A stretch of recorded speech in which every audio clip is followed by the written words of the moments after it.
just keep on coming? I don't know if it's legal yet, but can we shoot them? Yeah, These Yep. illegal aliens. Oh, boy. Going to be quite a controversy, I think. Get me started on that. okay, why don't we get started then, okay? So, welcome to the September 18th, 2020, 23rd meeting of the Yarmouth Board of Health. And let's just start with some attendance. And I'm Hillard Bosky, one of the members. Charlie, you present? Yep. Mary? Yes, present. Eric? Present. Larry? Yes. Okay, so we have quorum, needless to say. One thing I do need to read, as usual, is just having to do with the hybrid participation meeting, so bear with me, I'll make this as quickly as I can.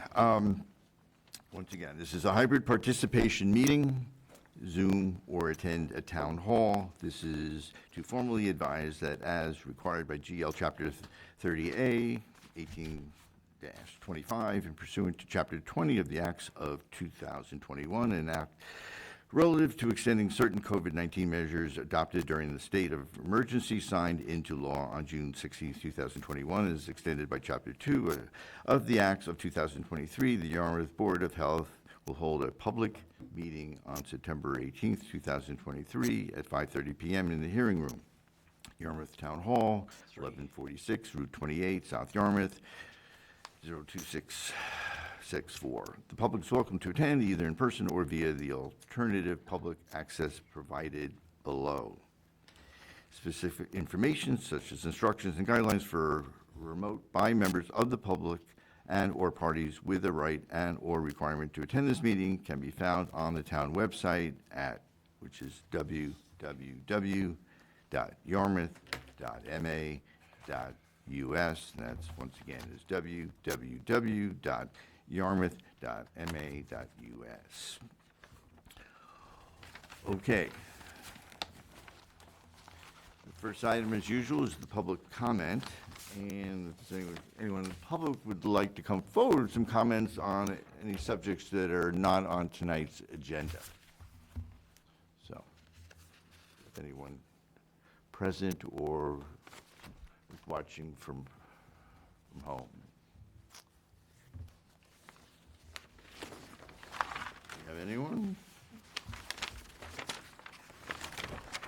Do you have any hands up out there or not? I don't see anybody. Once again, no one here. Okay. Let's go. Our second item is a hearing, and it's at 15 Fruin Avenue, Unit H in South Yarmouth. It's for a vote tonight.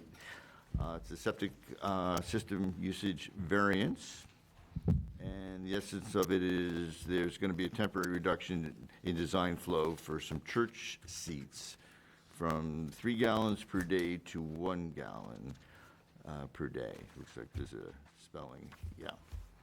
So, welcome. Just introduce yourselves, and the stage is yours. Appreciate that. Good evening, Chairman Broski and members of the Commission or Health Board. My name is Dan Ojala. I'm a land surveyor and a civil engineer with Downcape Engineering in Yarmouthport, and we're helping the Assembly of God, or Reach Church, as they're alternately known, out with a temporary variance. And I think the word temporary makes everyone feel a little bit better about this situation. They're pleased to have a good attendance, and they've got the church on Mary Dunn Road in Hyannis. It's in the industrial park, but in a kind of residential end, the very east end there against the wildlife area. And they work well with Trinity Christian Academy, which is next door, for their parking and so forth. And they're blessed enough to be able to expand and add on to that church. I helped them with their original site plan over 20 years ago, and they'd always left a little room for expansion, and so they're making those dreams come true. One of their members happens to own this warehouse. It was a bakery slash warehouse. I think it was Cape Cod Foods for a while, but happens to own this warehouse space and has offered it to the church for temporary use so that the congregation can continue to worship during the major reconstruction at their facility in the east end of Hyannis in the Mary Dunn Road area. So it's a variance for temporary septic flow. And then what we'd be looking at is, we've got a 343 gallon per day allocation here on this end of it's a commercial condo, and the site he's got a couple other units in there, and there's quite a bit of parking around, so that's going to work out well. But it's number 15 is the actual space, and he's working with Glenn Knowles, who's the architect. I should mention too, Eliza Cox, if she was able to log on, as their legal counsel, very apt legal counsel from Nutter, McLennan and Fish, and has helped us out both on the Barnstable site and here. But she probably won't say anything unless you have a question of a legal nature. But so there, again, one of the members has some space here, and it looked like a good candidate to, Mr. Knowles, architect, came up with a plan to rehab the inside and make it suitable for an altar and some seats. There will be no kitchen, which is something that adds a lot of septic flow. The reason we're here is twofold. One, it's in a zone 2 where you don't like to add additional flow, especially long-term, because you can build up the nitrates in the groundwater. But again, Title V is written kind of in backwards manner, where they look at the peak day, which is a Sunday, and we're not there every day. So you got one day with a little bit of flow, and then the rest of the days are quiet. Wednesday night, I think they may have Bible study and some people in there, and some kids around. But it's not a very big flow generator compared with the peak day. And so Title V doesn't look at that, though. They look at just what's the peak flow, and then you multiply out by 365, kind of a one-size-fits-all application. Here, we would say that because it's a low flow, most people don't go to the bathroom when they go to church. It's just, you go in, you go out, say hi, and going home. So the source of nitrogen is, of course, urine and flushing the toilet. And that ammonia turns into nitrates when it interacts with the solids in the wastewater, and can be a problem. But again, very light use, just on weekends and Wednesday nights. So the overarching concern about nitrates is mitigated by that, and the fact that it's temporary. We're only going to be here for a year and a half. And you might know that just upstream of us, there's the wastewater treatment plant facility. So they treat their effluent down below 10 parts per million, but it's a factor in the area. And I would say we're just a drop in the bucket, really. Because it's not going to be used full-time, I think that you could look at that, and you could look at the fact that it's temporary, and it's got a fairly modern system here. I think it was 95 upgrade, or 05 updated to the 95 code. It's got a good-sized tank because it was a processing facility before, and a fairly new leaching field. So we feel quite comfortable that we'll hydraulically handle the flow. If there's any sign of problem at all, we'll pump or add, and we can update Jay if there's any issues whatsoever. But I think this commission could make a special exception to look at the design flow being 1 gallon per day per seat rather than 3, in order to allow these good people to be able to use the facility temporarily at this location at 15 Fruin Way in South Yarmouth. Be glad to answer any questions if you have them. Board members? Have you had any problems with this before? No, where they are now, it's been on the same system for 23 years, and it's been Okay. 0 problems. All right, I don't see a problem.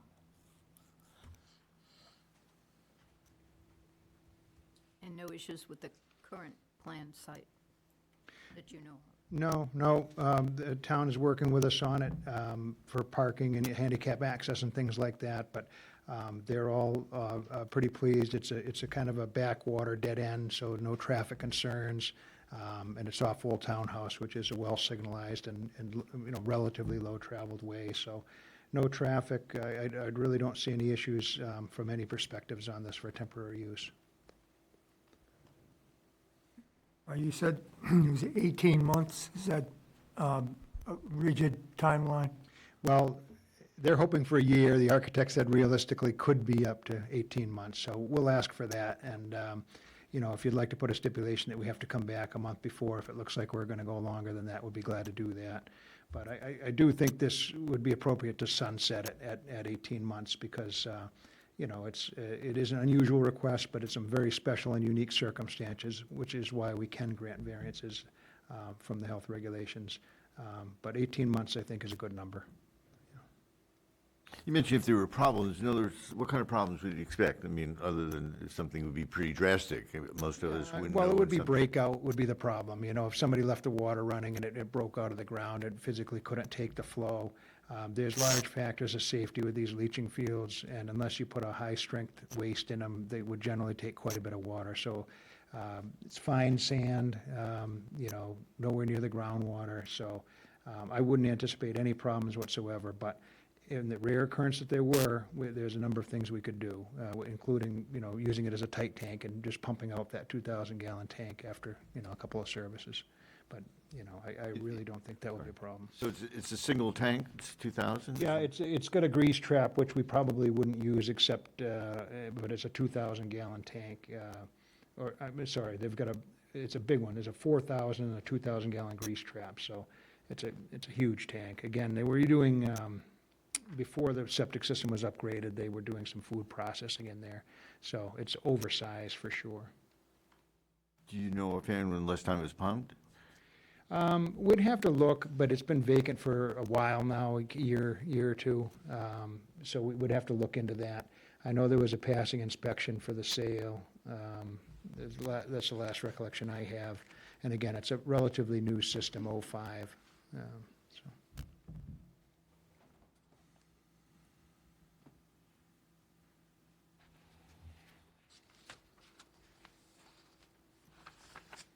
Anybody, some other questions, anything? No questions here? Yeah. Dan, if I could, you mentioned no food service. So nothing would be brought in, although they don't have, there's kitchen facility, but there wouldn't be any, like, after services or the Wednesday night. They don't typically, I think they're coming from Hyannis, is that right? Yeah, from Hyannis. I think what they told me for the time that they're here, in Hyannis, they do have a grease trap, and could do, bean suppers and that sort of thing. But Right. so they're absolutely willing to give it up for this. So that's going to be prohibited? No, if we did have anything, it would be like prepackaged snacks, absolutely no washing of anything. No single use, terrific. And then the other, what's the size of the congregation? What numbers, like, would get together on a Sunday? Well, they would like up to 300, I didn't believe it till I went by that church on a Sunday, Yeah. and they fill up their parking lot, and next door at Trinity, they're overflowing. It's a nice, healthy congregation, but again, they're only there for a couple hours, so. Right, okay. Yeah, but not everybody goes to church. Not everybody at once, yeah, no, but that's a good number, though, if they get like an Easter service. So, anyone want to make a motion if you want to decide what to do with this? I move that we grant the septic system usage variance from State Title V, 15.203, which is the reduction in design flow for the church seats from 3 gallons per day to 1 gallon per day, that this would be an 18-month period, and we would like to know that the septic system has been pumped within the last 5 years. Do we need to know the date when we should start this year and a half? When do you- Anytime, another month or so, or I think they're going to be ready to start breaking ground in about a month. So, what, October 1st, November 1st? What, Yeah, that'd be fine, October. okay, October 1st, starting October 1st. Good. Second? Okay, Charlie. Okay, so any other discussion? Probably not. Let's see what the vote is. Eric, aye or nay? Aye. Aye? Aye. Charlie? Aye. Fine, unanimous, that's fine. Okay, so just let us know about the pumping, okay? We'll make Thanks. sure we've got a pump, and if it hasn't been pumped, we'll pump and get the records over to Jay. We really appreciate your careful consideration, and thank you very much.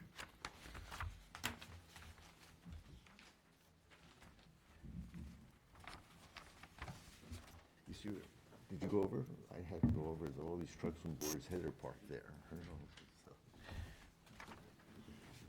I hadn't been down there in years. Okay, Dan, thanks. Appreciate it. We'll talk soon. all right. Third item here is a public hearing, and that's restricting the sale of tobacco products regulation dash vote. And what's listed here is a draft regulation. Jay, maybe you could just tell us what we're doing tonight.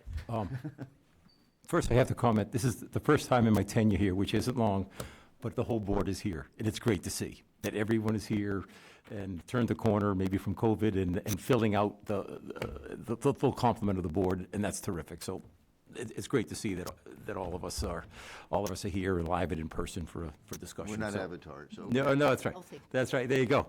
Terrific. To bring us up to speed, over the past probably 6 months, the board has been looking at the tobacco regulations in incremental phases.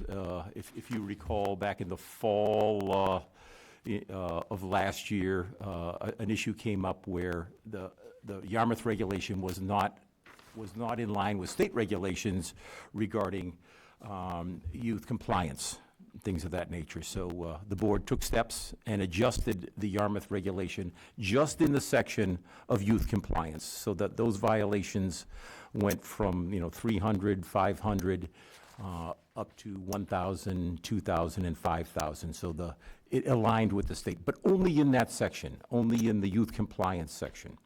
So over the summer, actually, and at the last meeting, Bob Collette was here. Unfortunately, he couldn't be here tonight, but he has sent a representative.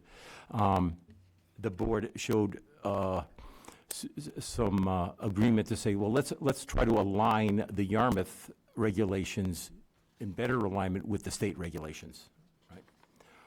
And that's what happened at the last meeting. We sent this on to Bob and a legal team at the state, and they came back with a document which is color-coded, and to the chairman's understanding, it is somewhat confusing. So Sarah, we're going to ask you to kind of walk us through this.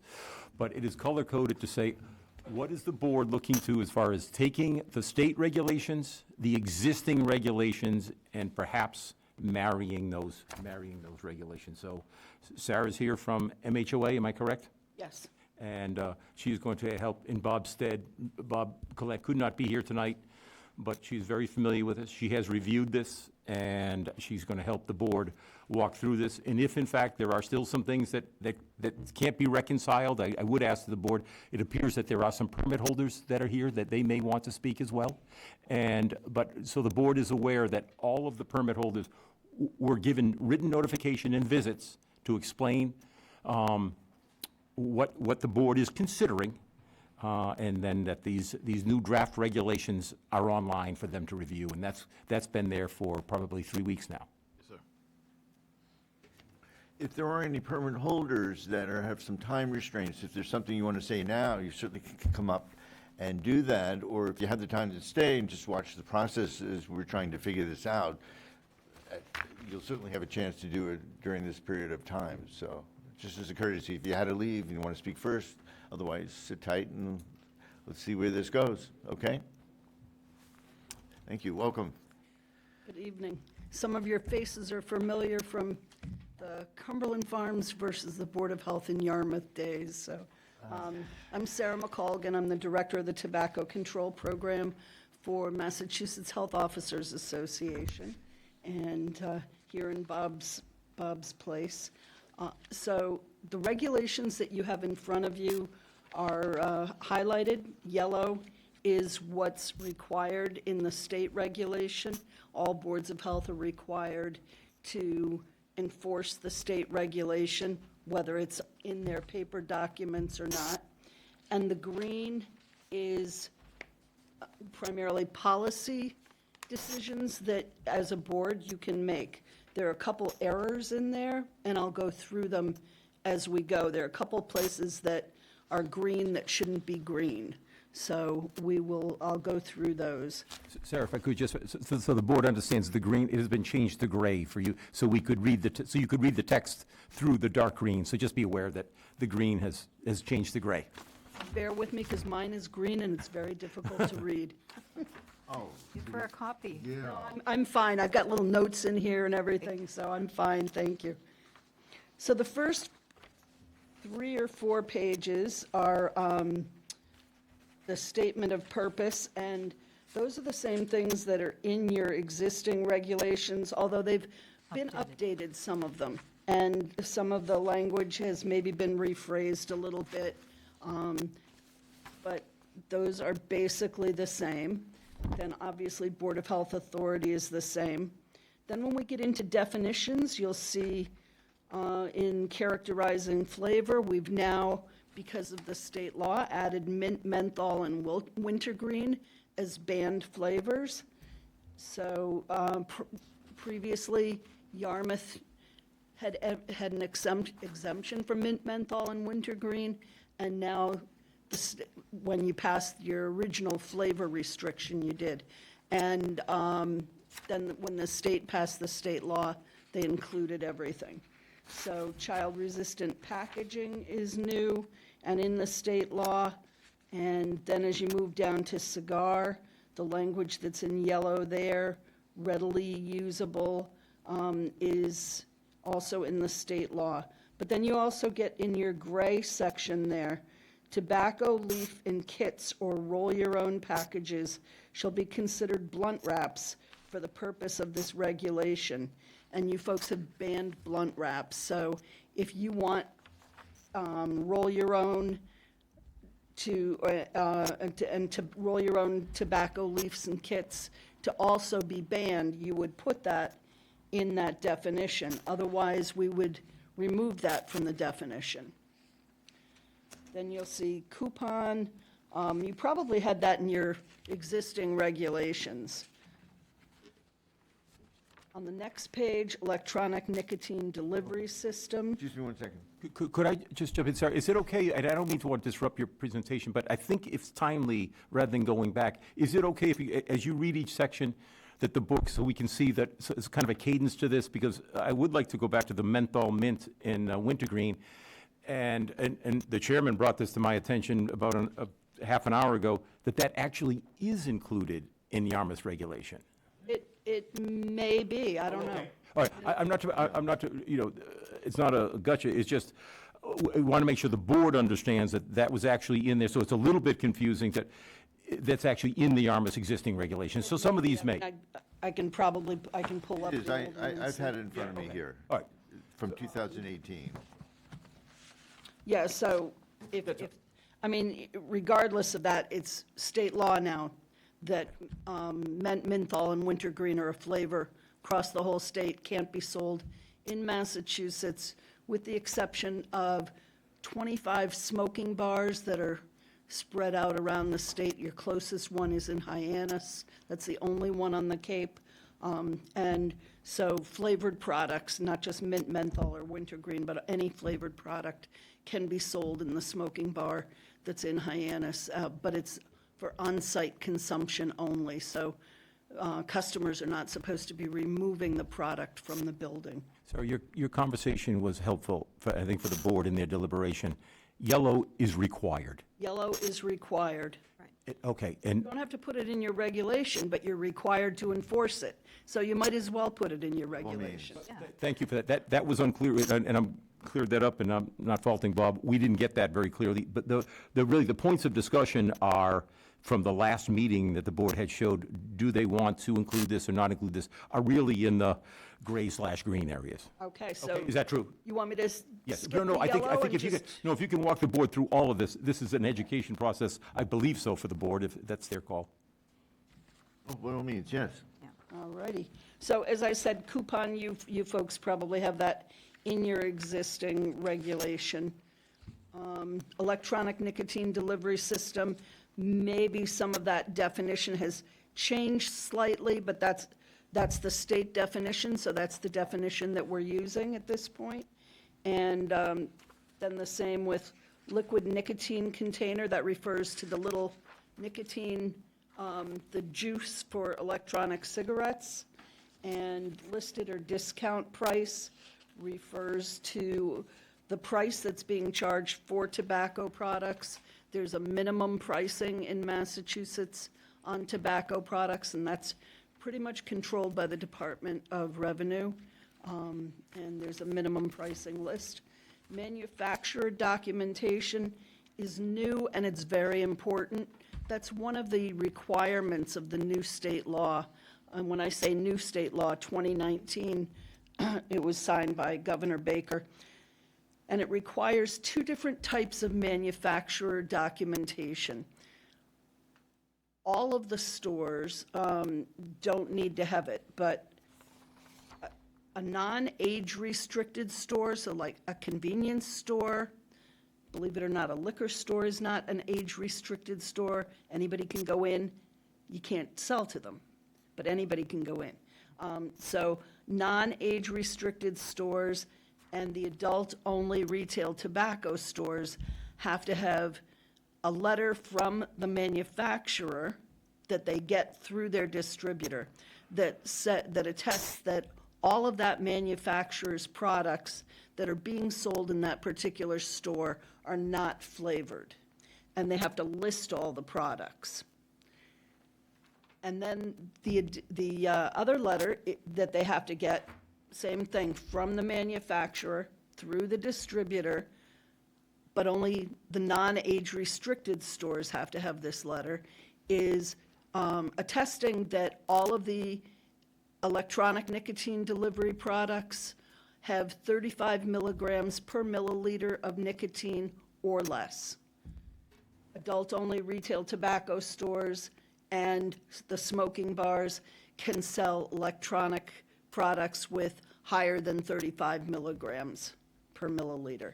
So that's one new aspect, one new thing that Bob would be looking at when he goes in and does inspections. That's very important. Retailer, I think that's probably a new definition for the state. You've got it. Retail establishment, same thing. And then we get down to rolling papers. And the definition for rolling papers, we would leave in if you want to consider them to be what we call a flavor product enhancer. So a flavored rolling paper, like a grape rolling paper, and then you roll tobacco, or more often than not, you're rolling marijuana with it, is a flavor product enhancer. And you can ban those if we leave that definition in. It would ban the rolling papers. And also hemp wraps. Then on, I believe it's your page 7, there's the definition of a tobacco flavor product enhancer, something designed to produce a characterizing flavor when it's added to a tobacco product. So the tobacco starting out is going to be just plain natural tobacco flavor, and then an enhancer will be added to that, whether it's in a rolling paper form or a liquid form, whatever, to make that tobacco then taste like a characterizing flavor. Rolling papers, again, if you determine that you want to ban them, we would leave in that last sentence, rolling paper with a characterizing flavor shall be considered a tobacco product flavor enhancer. The under 21 you folks did years ago, so that's pretty much the same. The signage is, there's a lot of new signs that pertain not only to the age of 21, but there are new signs that pertain to the ban of flavored tobacco products and things like that. But within that 21, section D, 2A, you'll see in gray, including adult-only retail tobacco stores. And that should be green and not green. That should be yellow and not gray. You don't have discretion as to whether or not an adult-only retail tobacco store has the signs posted. So that's an error, and it should be in yellow with everything else in there. B, all adult-only tobacco stores are posting the signage, and those signs are free. The health department has them, Bob has them when he goes in and inspects, and he can replace any that look worn or whatever. And as I said, there's a number of new ones. Smoking bars, smoking bars and adult only that allow for on-site consumption of products have certain signs that they have to post too. Now, if you're banning smoking bars, we would just delete that. And I don't remember, do you currently allow smoking in adult-only retail tobacco stores?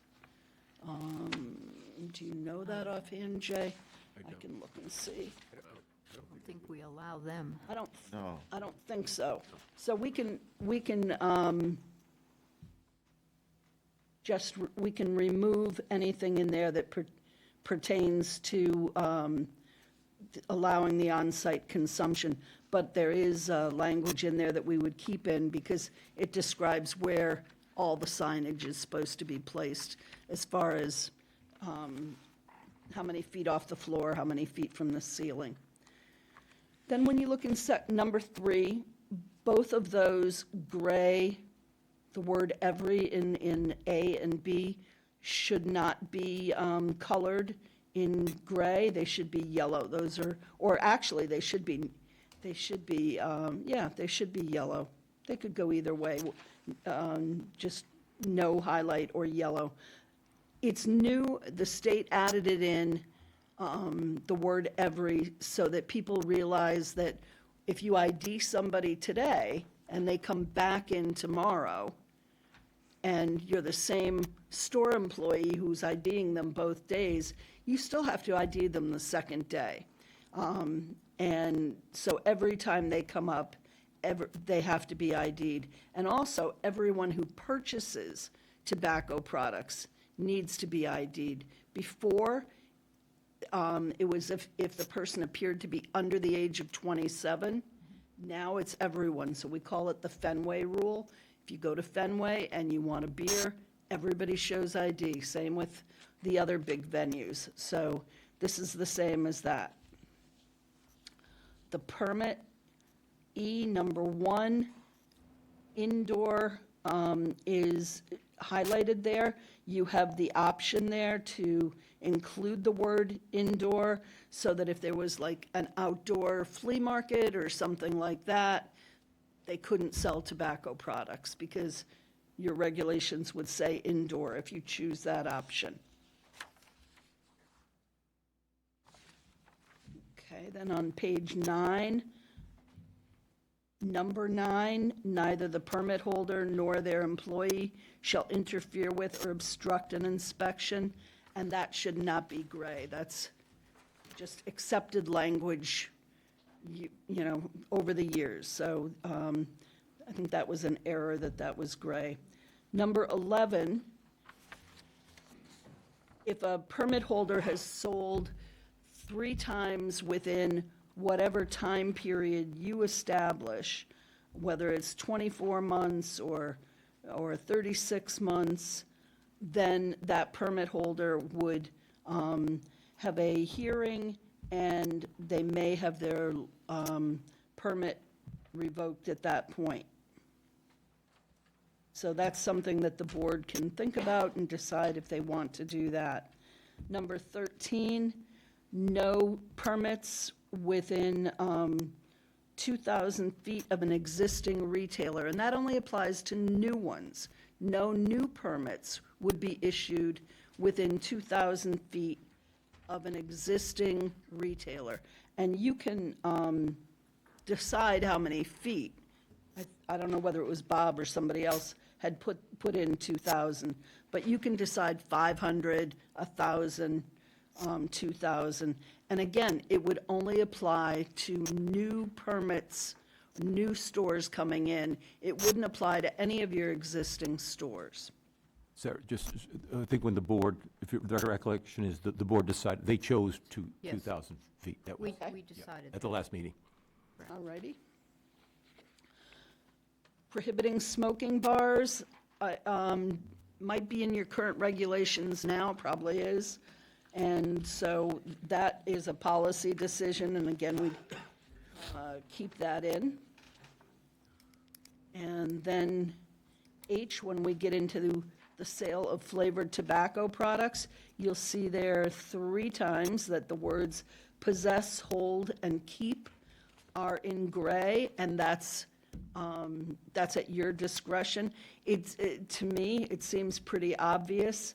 No person shall sell or distribute or cause to be sold or distributed any flavored product. But there have been retailers who, upon inspection, have flavored product in the store. The inspector says, you can't have these. And the retailer says, oh, I'm not selling them. I just have them here for display. So this spells it out that they cannot, I mean, it was pretty obvious to most of us before, but now this spells it out that they cannot have them in the store at all. If they're a banned product, a flavored product, or a banned product within the state law. So that is in there 4 times, actually. It says it also in the nicotine delivery section, number I. So again, you don't have to put that in, but I think it just makes the intent much clearer. Page 11, number M, you've got in gray, self-service displays, and it exempts the adult-only retail tobacco stores, but I don't believe there's an exemption in your current regulations for self-service displays. I can probably find it fairly quickly.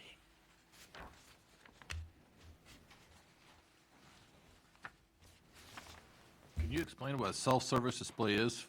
Sure. A self-service display is anything that the customer can touch, can pick up off of the counter or in a rack, that the customer can touch without having to ask for it. Customers shouldn't have access to any tobacco product without the exchange of, can I have, and then asking for, the clerk asking for identification, and the customer showing the ID. In the old days, self-service displays were on the counter, they were down at the bottom, like a candy level, whatever, and so that prevents that. It also includes humidors. All humidors, regardless of their size, have to be locked. So, right now, on your existing regulations on page 10L, it just says self-service displays of tobacco products as defined herein are prohibited. All humidors, including but not limited to walk-in humidors, must be locked. So your existing regs don't have an exemption for adult-only stores, whereas your draft, maybe it's something that you had asked for, does have an exemption. So it would all of a sudden allow adult-only retail stores to be able to have self-service displays. Now, remember, an adult-only retail store is exactly what it says. They're not supposed to allow anybody under the age of 21 to go in. So they're supposed to have a buzzer on the door, or a person at the door, a bell on the door, something, so that before the customer crosses the threshold, they're being asked for their identification. So it's up to you as to whether or not you exempt that or not. Then there was a sentence in here that caused me a little concern. I think maybe there's a typo or something. Bottom of page 11R, tobacco product permit cap. At any given time, there shall be no more than the number of tobacco product sales permits at the time of the public hearing. I mean, it's unusual. Usually, a board will say, we have 25 now, so let's cap it at 25, or let's cap it at 27. I think it would be helpful to put a number in there, rather than just saying at the time of the public hearing. Right, and we can go back and look at what that was. I think I remember a little bit, maybe.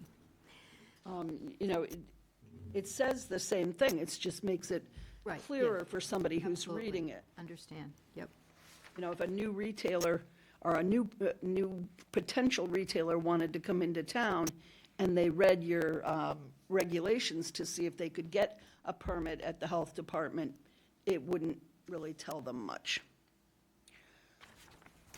Then when we get into page 12, violations, again, as Jay said, you've incorporated some of this already, and this is where the new state law comes in. The state has mandated on certain violations, which you'll see on page 13, on the left side of the two columns there, on the left column, the state has mandated that any of those violations get a fine of $1,000 the first time, $2,000 the second time, and $5,000 the third time. And in addition, the state has also mandated on the first sale, if it's a sale to a minor, that they get a permit suspension. If it's a sale of, well, let's say, let me think of something else.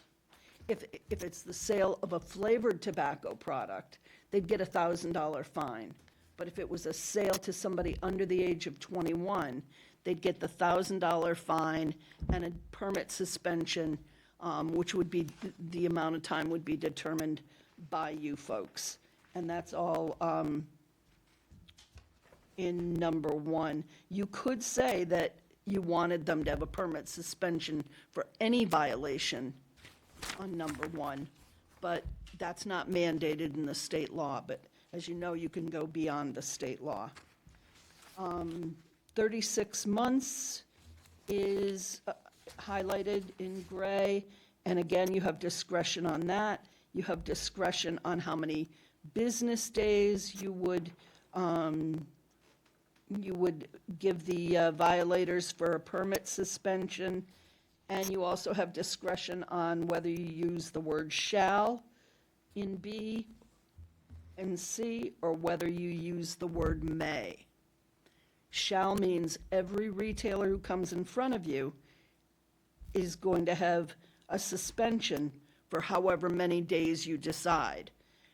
May means you might give me a suspension of 5 days, but you might give Jay a suspension of 3 days.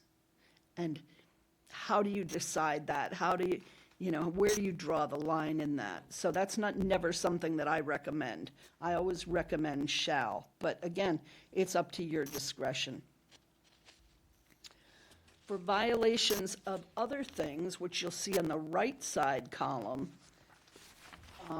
currently you have 300 for the first, 400 for the second, and 500 for the third in your current regulations. You can leave that like that. You can also do what we call a unified fining structure, so that all of the fines would be the same as the state fines. 1,000 on the first, 2,000 on the second, 5,000 on the third, within, say, 36 months. So it makes it a little less confusing. It definitely ups the ante for retailers to make sure that they're following your regulations. And so that would apply to things like banning the sale of blunt wraps, the cigar pricing, which you've had for years, non-resident roll-your-own machines, all the things that are on the right-hand side that you folks already have, it would apply to those. So it's a, case of leave it like it is, or have a unified fining structure, and it's totally up to you on that. Sarah, can I just stop you there? Because this was a point of discussion. Yeah. In your explanation, the hypothetical that you just gave, if someone had a signage, like improper signage, that could be $1,000, if, It could be, but most, and I'm not, I don't want to speak for Bob, but I think I can speak for Bob. Most inspectors would go in and say, you don't have this sign, and they'd give them a new sign. okay. And then, if they go back 6 months later, or a year later, they'd give them a new sign. But if it got to the point where every time an inspector went in there, it was obvious that they're not putting up the sign that they've been given, or if they are blatant and say, no, I'm not going to put that up. Maybe my example wasn't the best one, but this $300 fine and these smaller fines are for things outside of youth compliance. Outside of the state law, which pertains more than youth compliance. Okay, It- okay. What types Some of, examples of that. yeah, what's some things, that just trying to have some clarity? So, let me make sure that I understand what you're asking. Examples of things that would be the 300, 400, 500? There's two tiers. One, I think is, for myself anyway, I think I'm pretty clear on youth compliance. And the board has actually had several where they have deliberated and Right. issued those high, significant penalties, right? So what else would they get fined? What would at be that next tier? Is that flavored? Is that, where does that tier fall in? Generally, most boards of health, I mean, everybody's fining on sales to somebody under 21. Pretty much everybody's fining on when flavored products are found within a store.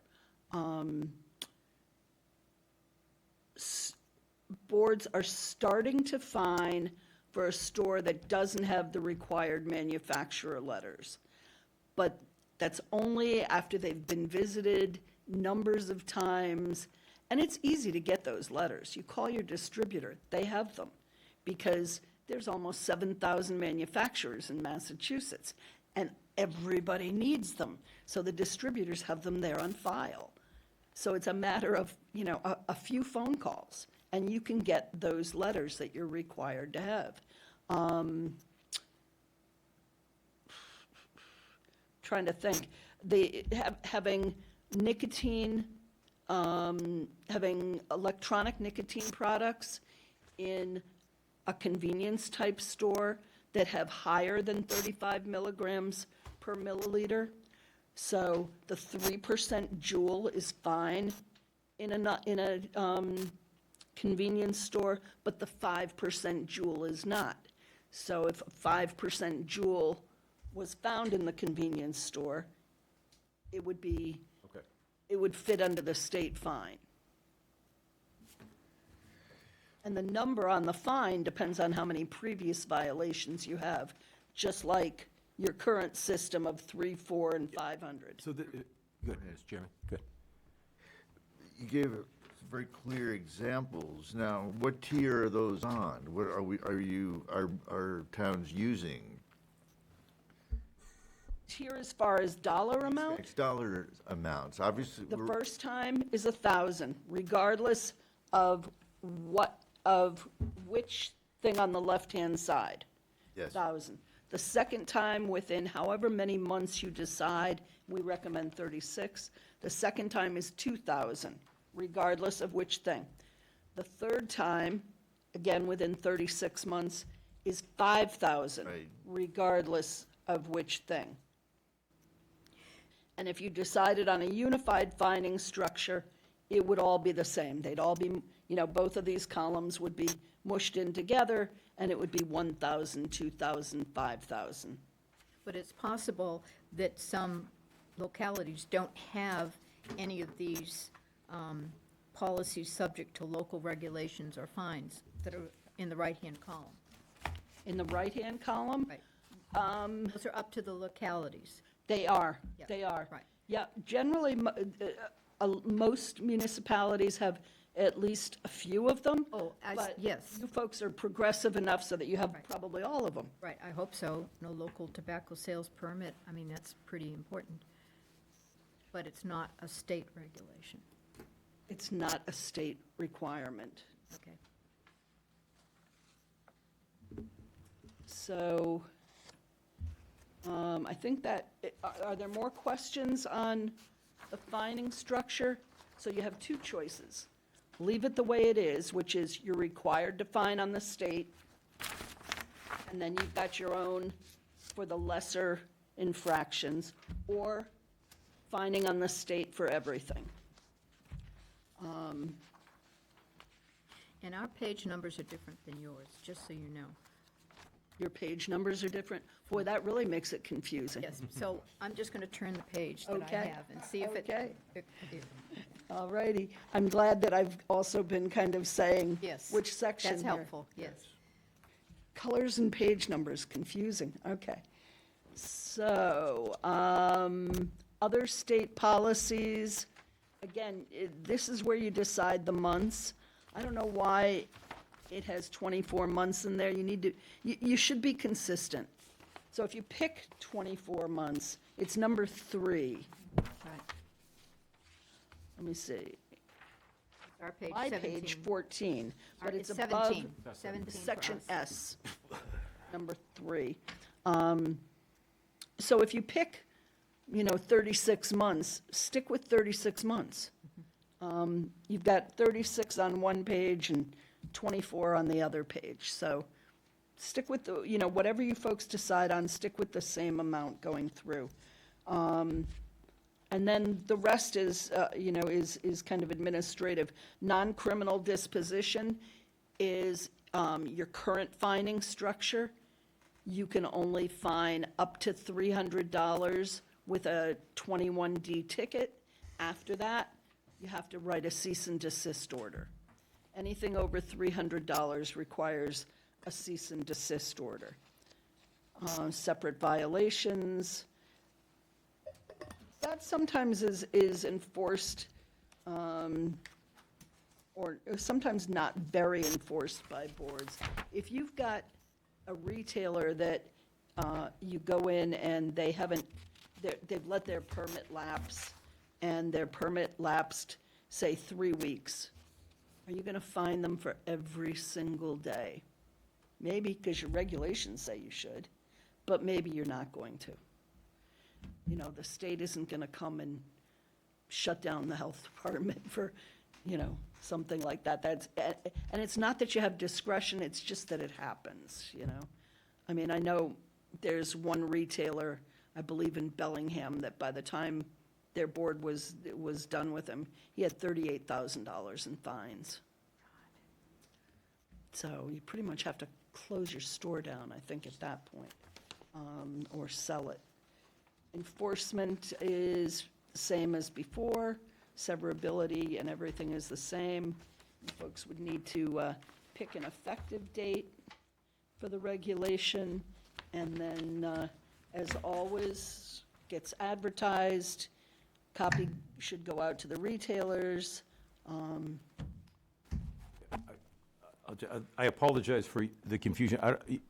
The board and myself are working off a copy that Bob had sent us. Okay. I'm not sure where your copy originated from. Yeah, Phil had sent this, I think, to Okay. Bob, Yeah, so Friday. and then- Regardless, it's a little bit Sent to confusing. me. We worked our way through it. I don't know the board will make a decision on how this goes, but I so appreciate this clarifying conversation.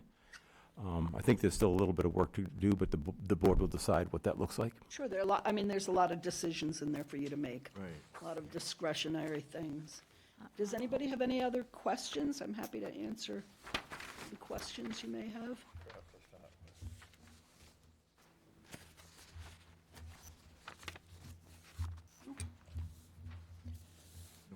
Those of you that have been around for a while, you might be interested to know that Cumberland Farms is suing Braintree for jazz Oh, all over again. It's a kind of they're not saying that it was not a flavored product, because that's an over and done with deal, but they're saying that Braintree didn't follow procedures on notification and things like that. But we just all kind of got a chuckle out of it, that it was jazz all over again. must have some extra money for legal. Yeah. Yeah. Sarah, before you depart, I just don't know if maybe some Yeah. If retailers have a question. anybody want to come up, they have questions, comments, this would be a great time while we have an expert here. Yeah, just come on up, introduce yourself, just your name and which, That's fine. yeah, which Yep. store you have in town. Thank you. My name is Vishal Shukla. I'm the part of the owner of Yarmouthport Village, as well as the Station Avenue Convenience Store. And I just have a few questions for her. like, when we mention like the smoking, the rolling papers, is a flavor rolling papers only, right? Or is that the regular rolling paper also? Flavored only, unless the board wants to ban all of them. The board can ban all of them. Right. No, that was the, you know, the thing. And when we say like a 21, like if we sell it to 21, and that's, if the board decide, if that 1,000, 2,000, and 5,000 goes effect only when we sell to 21, or it goes to like all the other, also violations? All the other violations? Right. Do you have a copy of the regulations? I can't tell you which page it's on now that I know that the pages are different than mine, but there is a page that has 2 columns on it. It's my number 13, so it should be either your 12. 16, I think. Or 16? Yeah. Mine is 12. Okay, so 2 columns on it, and all of the violations on the left-hand side, the board is required to fine at 1,000, 2,000, 5,000. The violations on the right-hand side are not state law, they're local policies. So the board can decide to fine at their current lower amount, or they can put in their regulations what's called a unified fining structure and decide that everything's going to be fined at 1,000, 2,000, 5,000. Okay. And the third question I have with the board, so when we mention like 2,000 feet from existing store, as you all know, I own the Station Avenue Convenience Store, and the Seasons Market gonna open probably right next to me. So is that something you guys allowed, or is that come under that 2,000 feet regulation? But because that's gonna be new store built, not the existing, they have it and they start it. And do they have a license, a permit to sell tobacco? They must, because if they have it, then that's why they, No, do they have one? Because if they don't have one, then it doesn't matter, but if they have one, then that's a problem in terms of the 2,000 feet, yes. If you put that regulation in, you haven't done that yet. Right. So are they open now? no, they Not open. they're breaking the ground right now. They're not Okay, open so yet. I'm sure they don't have a permit yet then. I don't think, I mean, yeah, so, If I remember correctly, aren't the other 2 existing gas stations closing? So I don't know if one of them has a permit. Oh, if that's what you're talking about, yeah, those two are Maybe the closing. Gulf, I don't know if the Gulf has a permit. No, but it would be, there is a permit in place now. The 2 that is closed, one across the street, the Shell station. Right. That is Right. closing. There's a permit there. Right. So how would we interpret that, where we have something under construction, they have a permit on the shelf right. now, and should the board move forward, how do they exempt, or how do they include that in that regulation? There's better permit language than what's in your draft. There's language that specifically says, if a permit is turned in, then it's retired. Right, That's called a reducing cap. we have that. Yeah. So if you have a reducing cap and 2 gas stations have closed, and you've reduced your cap from, say, 25 to 23, then there's no available permits. Only if they have given up that license. So Just because they're closing but opening a newer facility. If they're selling and it's gonna be a convenience store again, then yes, they can capture that license. Right. But if it's gonna be, I don't know, a bookstore or something, then that permit would be retired. But to the gentleman's question, so it's exactly two gas stations closing, one has a permit, they're going to take that across the street within that, although I don't know the measure, Well, within, I don't know the measurement is, Yeah. but But how would we interpret that? Within the 2,000, if, the hypothetical, it is within the 2,000, if the board were to move forward with that Seems like they'd be restriction? grandfathered. I mean, if we pass this now, Right. wasn't in effect when they came before us and talked about this whole thing of closing two and opening up one. Right. So, and, I mean, it seems the fair thing would be, it would be grandfathered. Seems to make But sense. probably not fair to the retailer. no, no, no, that's I less than completely 2,000 understand, feet but away. that was the question, like, Yeah, it's a because great they one. did not even open yet. It's a They're very good. breaking the grounds right now, and So I think this fits what you're talking about, and it's Yeah. a gray policy decision, but I don't believe it's in your draft. If the purchaser of a business with a valid tobacco sales permit pursuant to section E9 changes the location of the business, the new location shall be subject to the retail density requirements of section E10. So E10 talks about the no new permits within however many feet. Right. The new location shall not be within 500 feet of a public or private elementary school. New location shall not be within X number of feet of an existing retailer. That's okay. So there's some language available to you Right. that is not in your draft. And Right. did you see that? Was that given to you before? No, I don't think we saw, it was just the. I don't recall it. I don't yeah. recall it No, Bob- being that gave us- detailed, no. Yeah, you're correct, Mary. Bob gave a scenario where you could, again, it's a density issue, and there were several different choices, 1,000, 2,000, and say 5,000. I don't recall the number, and the board just said. 5, 1,000, and 2,000. Okay, well, that's what it is in the board at the last meeting, when Bob was here. We picked They 2,000. moved it forward as 2,000. 2,000. And again, that only affects the new retailers. It doesn't mean that two people that are close to each other somebody has to close. Right. Okay. Okay. Has your question been answered? Maybe not. yes and no.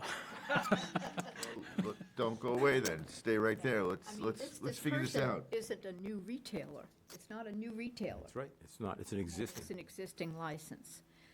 But, This- and I don't know when this is going to get passed, but if we pass it with that 2,000 feet prohibition, or, then, just my own opinion, in fairness, that other situation would be grandfathered, because it came before us, and we voted on it, we discussed it and all, and at the time, that regulation wasn't in place. If the regulation was not in place at that point, you're right. Okay. Right. What might be helpful is if Bob could give you a call and you can explain the question to him, and then maybe he can come out and talk to you at your store. Yeah, that's Would be fine. helpful. So, to put some clarity to it, we do have a cap, that the board does, had put a cap at 29. We have 29 tobacco retailers in Yarmouth, and not to go above that. And you're going to retire and reduce that as permits Yes, become available. have already. Yes. Yes, it's already been happening. And you mentioned existing is a 500 500 feet, or there's no existing at all for the feet-wise, for the existing or There's new nothing license? right now. No you know. distance Okay, right okay, now. okay. Yeah, so that. So that it wouldn't gives the affect answer. you, wouldn't affect your neighborhood, your neighbor retailers. It would only affect somebody coming in for a new store. But if there's no permits available, then there's no new store. But if somebody takes somebody else's permit, they can move somewhere else. That Right, should be correct. okay. Yes, yeah, Okay. But they still have to be within With, 2,000, more than 2,000 whatever the feet. board decides on the Okay. feet. Yeah, yeah, so, all right, I think that's all my answers. All right, thank you very much. Thank you. Thank you. Mr. Chairman, there is somebody with their hand up on, Okay. Let's take the call.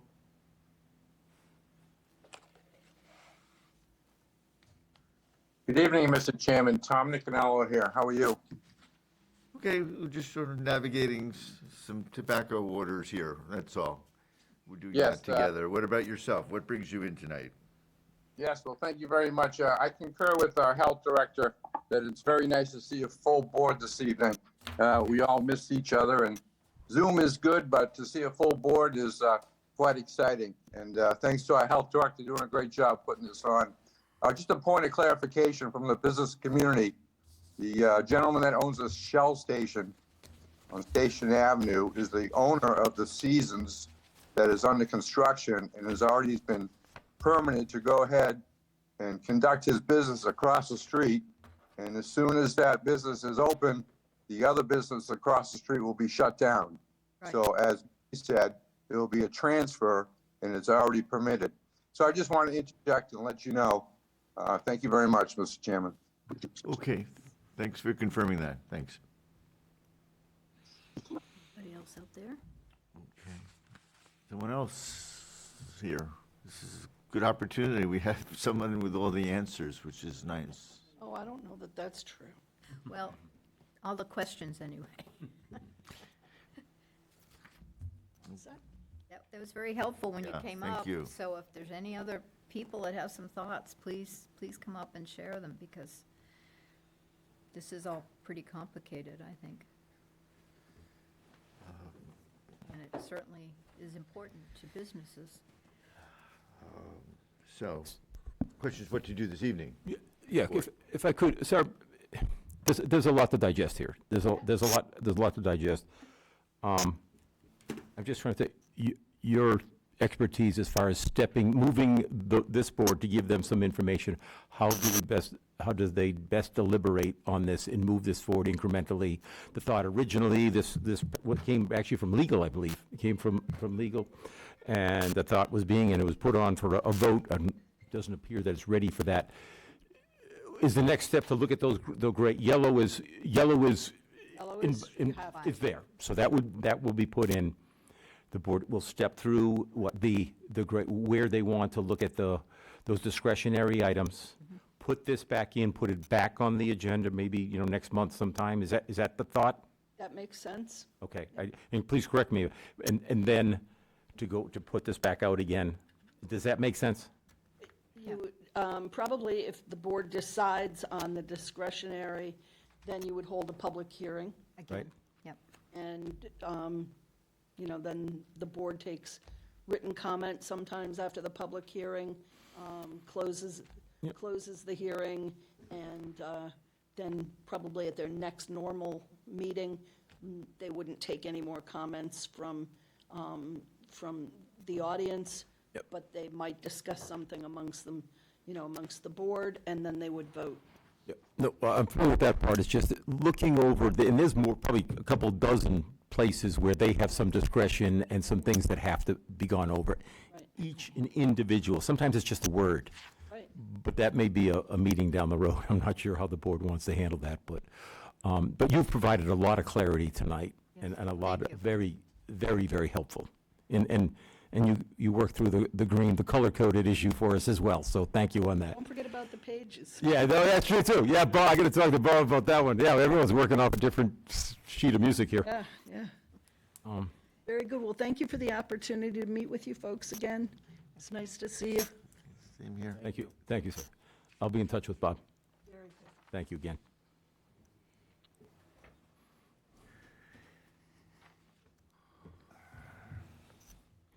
Well, yellow means it's in there, Right. okay? Yellow is There's embossed. one way to start simplifying this process. That is embedded. Right, so we can get rid of yellow markings. Right. Try to reduce this a little bit. Right. So our task is looking at all the new green, gray areas, deciding what to do with them. Is that correct? From what we I see said, it? that's where the discretion is, the board would, Right. right? The board will talk about So that. we're gonna need to go one by one and look at them. Right. We can do some of it, we can do it tonight, do it the next meeting, but that's, there's mean, one of the bigger issues, of course, is are they having a unified structure or not? In other words, where everything's fine, the same amount or not, seems to be one of the bigger issues from my standpoint of Right, view. right. Some of them are pretty simple. The unified structure simplifies it, but there are obviously, there's some violations that probably aren't as significant and yet could have the same fine and so on. So I think that's something this board needs to come about and discuss, and how we feel about that. We're talking about a lot of money. Things happen in stores, mistakes, or, you know, people forget things, it happens. So it's something to keep in mind. This is the first thing that comes to mind that we have to deal with. What about some of the other areas? Some of them are really pretty easy. We have to put in the number of sales permits, and that's 29, so. You want to that's try to done. march through a few of them right now? Let's see how it goes. Sure. We all should have the same page number, which is helpful. Hopefully. So, Okay, so first one is on Five. page 5. And in gray, everyone, you're seeing tobacco leaf in kits or roll your own packages shall be considered blunt wraps for the purpose of this regulation. I say yes. So we will have that in. Okay. Well, I mean, Yep. that's just me saying. Yeah, okay, all right. Speak up, yes or no, or you Right. don't have to say anything, but we're just gonna, so that's in. Okay. All right. Next gray area, folks, is page 8. Am I correct? Yep. Okay. Rolling papers.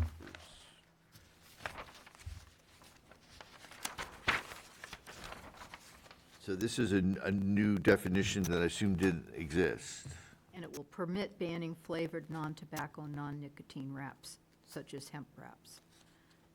If this is in here, then what goes along with it is the ban of those flavored, non-tobacco, non-nicotine wraps. So it's not just adding a definition, but it's also adding a ban.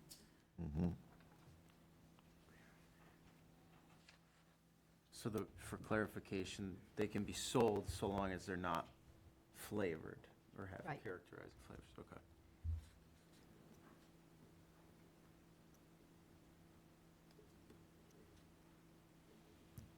I think it makes sense. It goes along with the whole flavor. Consistent with the Right, rest of the it's flavor. consistent with what we're banning in terms of flavored tobacco. I agree with that. It's consistent. Charlie? Larry? So what was on the agreement? What, Talking about non-tobacco, non-nicotine wraps, right, correct. wraps that are flavored, and we have banned flavored tobacco, so it seems consistent to ban wraps that are going to be flavored, because that kind of is getting Sure. around and it, But it doesn't ban those that are unflavored. right, Correct. correct. It's reasonable. Okay. Okay, let's go to 9. One up on top there, a rolling paper with a characterizing flavor shall be considered a tobacco product flavor enhancer. Well, it's sort of what we've been saying just now. Right. So that would stay Yes. in. Okay. Same, number 9, it's D, 2A. So that should have been yellow is what she said. Yeah. So we don't have to do anything with that. Right. That has to be in there. And the same, if you go to page 10, number 3, in A and B, that has the word every and every in gray, and that's supposed to be yellow, so that's a given, that's in. Right. Now, we're still on page 10, E, tobacco products sales permit, number 1, and you see the word indoor there. Did anyone kind of get what the issue was there? What Right. was? Well, she said you could have like a fair, and somebody could have a booth, and they could sell tobacco. If we don't specify, it has to, it's only allowed in a permanent establishment indoor. Right. So I think that makes sense. I think it makes sense, yeah. It just, I'm okay. So that's yes. That's a yes. Yeah, otherwise that certainly could be a loophole. Yeah, no, her example was a good one. Okay, let's go to page 11, it's busier here. Okay. Number 9 says, That was an error, it shouldn't be gray, she said. this Should not be gray. should not be. Yeah, because it's in there. It's supposed to be. And 11, This has to do with the time cannot be renewed. between offenses that we have to set.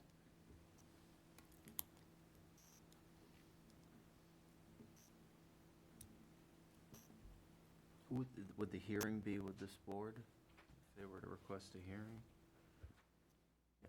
Yeah. Okay, would not be renewed if the permit. Do you know what our time period for appeals is offhand? Typically, it's 10 days. Most public health is 10 days.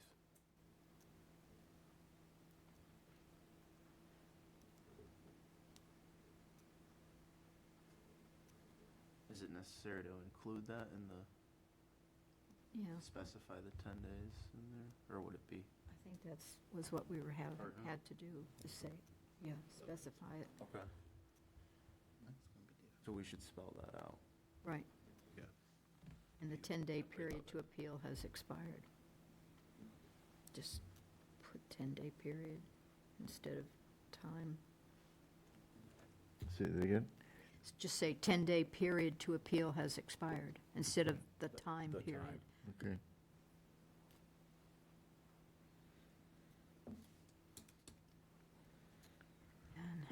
Okay, 11 is, you're saying yes? so 13. That's the 2,000 feet one. Right. So, that's in. Yeah, I mean, last new meeting we permits, said are it there? was, yeah. They're not.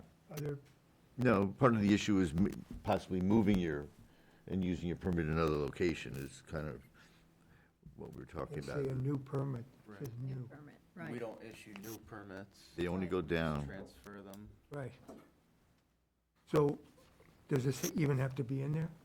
Yes, Okay. it has, yeah, it has to do with not having a Saturation. retail establishment in every corner, like No, but there I'm is in saying Hyannis. is, if you aren't issuing any new permits, Permits, why would we even need this? they can be transferred. Right, they could transfer ownership. In this case, it's not Not a transferring new ownership. permit. Right. The It's a new the applicant. retail facility is moving its physical address. So should the verbiage include, or is that covered when it says new permit? It's not, so, So maybe some clarity there. right, right.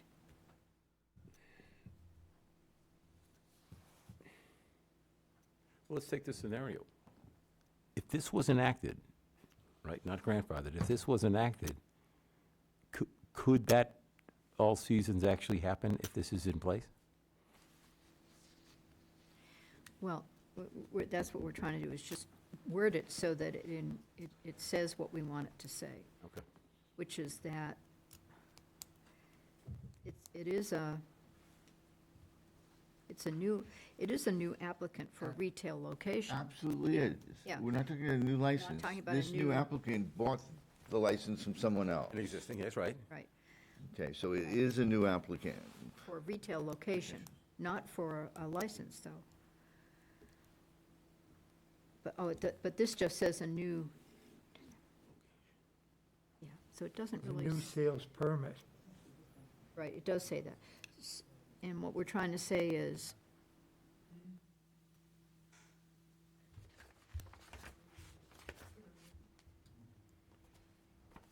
so, It's not a new, it's a new location, but it's not a new permit. right, so this would not, So would it be not a new, even affect this new place.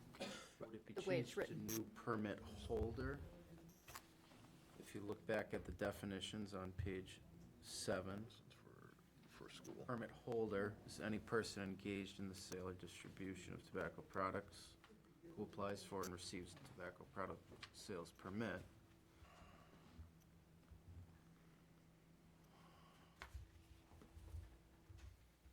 So not to play the devil's advocate, what's preventing then all 29 of our license holders to say, all right, we all want to be on the corner of Station Avenue and Forest? Right, right, What's preventing that then? right. Nothing, and that's why we're trying to Yeah. figure out how to word this so that it doesn't,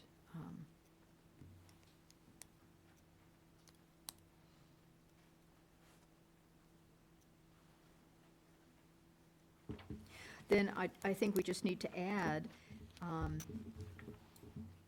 existing tobacco product sales permit owner shall not be allowed to move within 2,000 feet of an existing.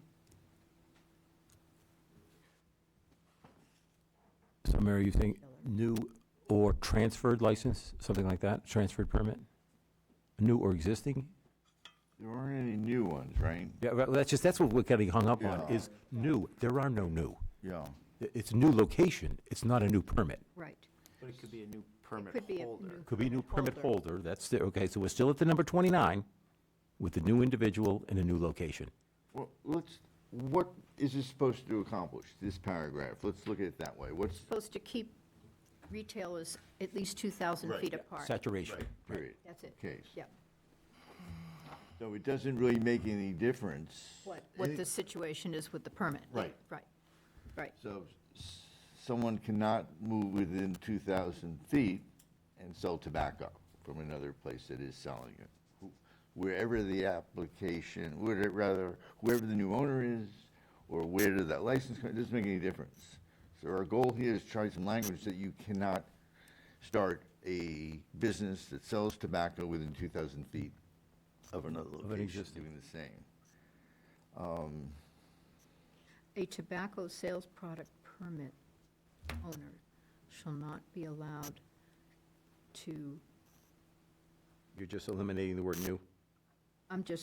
don't take it down yet, I'm just Yeah, trying to. you just play- trying to, and I'm words, playing with it because I'm looking at 12, which also then I think needs to be changed, because it's talking about the 500 feet from the schools, which we want to keep. But it also is not in keeping with the fact that, we don't have technically new permits. They're used ones, if you will. If we just said tobacco product sales permit holder, Yeah. Shall not be allowed to move to a new location within yeah, that's it, good. Eric, yeah, I think that does it, doesn't it? let's say that again. So you're saying, Say it again. okay, so a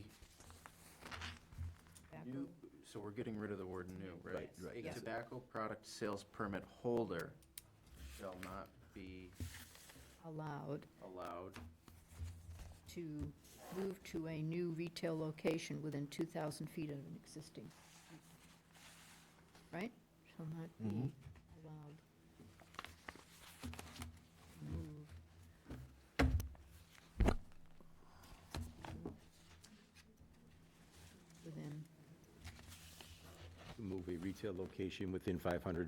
Within 2,000 feet of an existing retailer. Yes, and then up above, it'll be the Yeah. same. I was working on the one up above. Oh, okay. Okay. Well, the same. Okay. A tobacco product sales permit holder shall not be allowed to move to a retail location within 500 feet of a public.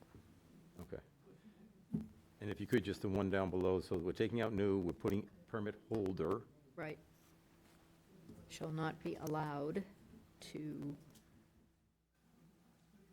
move to a retail location within 500 feet of a public or private elementary school. okay. Okay, I think we're getting hung up on the word new. Yeah, yeah, because it's not in our regulations that there be such a thing. You good on that? We're on page 12. Okay, prohibition of smoking bars. Smoking bars are prohibited in the town of Yarmouth. Right now, right? Hmm? They're not right now, right? Correct, right. So, Well, are we banning them? how many people come to Yarmouth to smoke in a smoking bar? And we don't have, We have we don't have beaches and everything. We don't No, have it. No, we don't have it, we don't have it prohibited. one other question I had was, do we have any adult-only tobacco retailers either? No. I didn't think so. No. I'd say we prohibit them. Why? I'd say keep them out. What do you think? Larry, Charlie? Well, wouldn't that involve issuing a new permit anyway, that you wouldn't do? I don't know what the deal is with smoking bars. Smoking bars, I'm wondering if in fact, I mean, wouldn't you need a permit?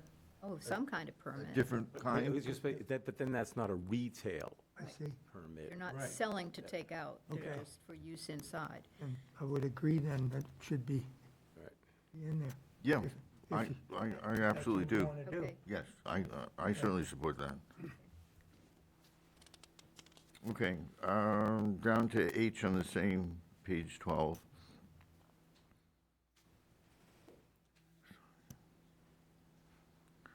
So the first thing is the possess, hold, and keep times 3. That's at our discretion. Seems to make it simpler by having it in. Does anyone have a problem with having it in? well, but it's almost like saying that no one can have it, can have, I could buy something, I don't know, in New Hampshire and have it on my person. It's almost sounding like that. It sounds too broad to me. Shall possess, hold, or keep. So if I bought something in New Hampshire that I wanted, I can hold it or keep it, can't I? Are you gonna You mean it say could if be in your somebody pocket, around you mean here? It could be in your pocket and you're Yeah, there? and you find out about it, and then am I going to be against this regulation? Okay. You see what I'm saying? Yeah, no, we certainly wouldn't let that It happen. kinda, The example that Sarah gave was a retailer saying, this is just a display, this is a floor model. So rather than no person, should it be no retail, no I retailer? was thinking no retailer shall retailer, possess. right. Yeah, right, I think that's what that's the example she gave. right, okay, yeah, and that's what I had put was Okay. retailer. So I just, substitute that with retailer. In place of the no person? Yes. Wouldn't it be retail establishment? Because a retailer is the individual that operates a retail establishment. Okay. Retail establishment is the physical place of business or section of a physical place. So to use your example, the store owner could have menthol cigarettes from New Hampshire in their pocket. Oh, I see what you're saying. They Okay, could well, possess so, them while they're sure, keeping them. retail establishment. I'm Retail okay with establishment, okay. putting it that way, yep.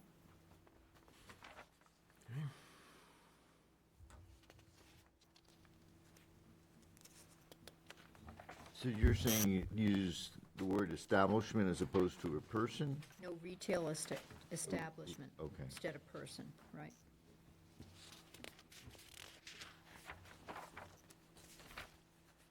Does that make sense? Yes, Yeah. it does, yes, thank you. That's better. Thanks, Eric. Okay. We'll move ahead. Page 13. Same language. Let's see what it's in here again. So, could I just ask a question? Excuse me, What- yeah. On H, what would be the fine for that violation? For my understanding of it. Well, it's the sale of flavored tobacco products, so if we look at the thing on page 16. So that's what we'd refer to, just. Right, yeah, flavored okay, tobacco product sales, Okay. yep. But you're going to determine that in a few minutes. We're getting there. Because you may lump that under, Well, no, because that is the state, flavored tobacco sales restrictions, that is state. It's on the left side. It's not a local. It's- But the possess, hold, and keep, is that state language or local? It's on If it's display. yellow, is it yellow? But no, It'll possess, stay. hold, and keep Where are we? is not yellow. On page 12. Right. Yeah, that's just recommended then. That's just recommended. Okay. So what did we decide here on this one? Did we decide? Yes? About the fine? No, whether or not Question. we're going to institute that rule or not. Yes, we said we would, Okay. but then you asked about the fine, which one would That was apply? kind of a separate issue, though. I guess to Larry's point, though, my confusion is part of page 12, letter H, part of this verbiage is in yellow, meaning it's state regulation. Yes. Right. Part of it is highlighted gray, meaning that's, Just the possessed, held, kept part. And she's just recommending that we add that. It's right. Not required. So, but if someone is in violation, if they're just possessing, holding, or keeping it, they're not found in violation of Selling it. it. Larry's point, what are they subject to? So then that's something that, since it's not state required, that would add to our regulations? If you don't unify it, if you keep that separate tiered, Right, no, I'm not talking about fines. I'm just saying, is that something that would be added to our regulations? Right. Yes. Separate from that whole issue of fines, but yeah, So if they were just possessing, holding, or keeping, and not found to be selling, they would be subject to local regulation. it would be on the right-hand column. and that was, like Jay said, her example was the person that said, oh, I'm just displaying it, I'm not selling it. Right. Yeah. I don't know that that's going to come up, but I mean, I know it hasn't ever come up with our, it's never come up? This is- No, no. I can't imagine. But guess you have to, but. for every scenario. Yeah, I mean, it's one of those things that could, I suppose, if it isn't clear. I don't know. I think we can decide that later in terms of where it would fit. It wouldn't be a state fine anyway, unless we went unified.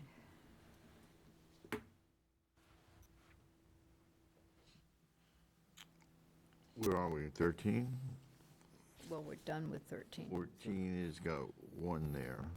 But yeah, put in adult-only retail tobacco stores are exempt, and we say no because we don't allow adult only. Right.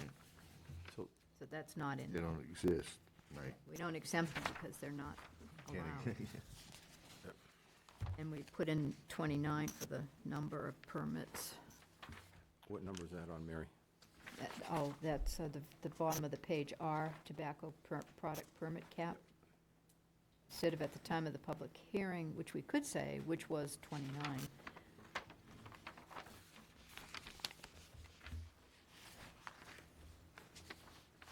Okay, 29. Right, just as long as that's the number, that's all. Okay. Well, we're on 15 additionally, let's see what that means. Excuse me. Case of the first violation, a fine of $1,000 shall be issued, and additionally, if the violation is the sale of a tobacco product to a person under the age of 21. We're on page 15, just so you know, okay? We're under violations there, S. And it says, commented, would they like us to apply this to all state violations or just the sale to a minor? Just sale to a minor is required under the new law. If they want the suspension for all violations, they can just take out additionally, blah, blah, blah, blah, blah, if the violation is a sale. So in other words, it's up to us. Is this going to be a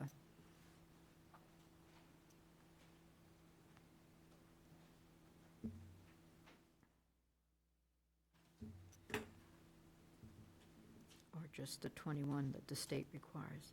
Is it going to be all?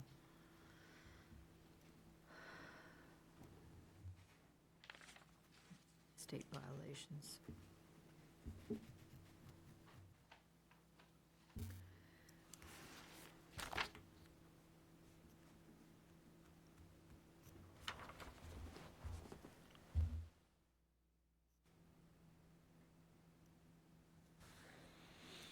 I'm a little bit lost. Yeah, I am also.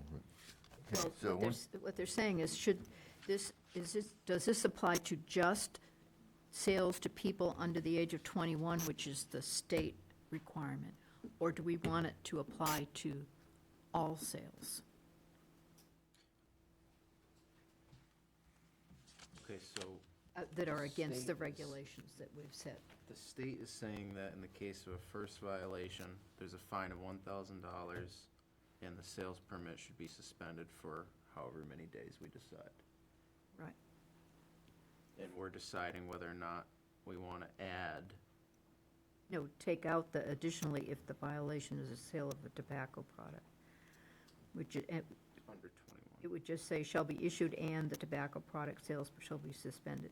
It wouldn't take out that, that exception that that applies only if it's the violation is a sale of tobacco product to a person under the age of 21.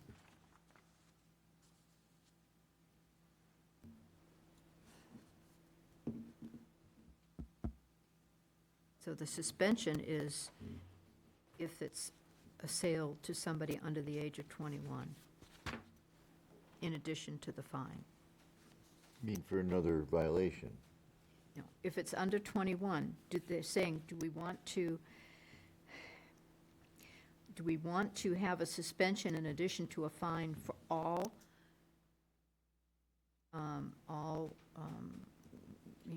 offenses? Or do we want to limit it to just those, just the sale of tobacco to a person under age 21?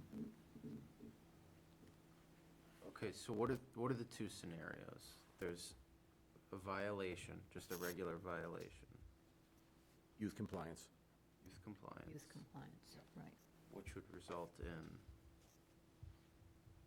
I'm sorry, I'm just. $1,000 I'm fine, still yeah, no, not- I know, which, yeah, no.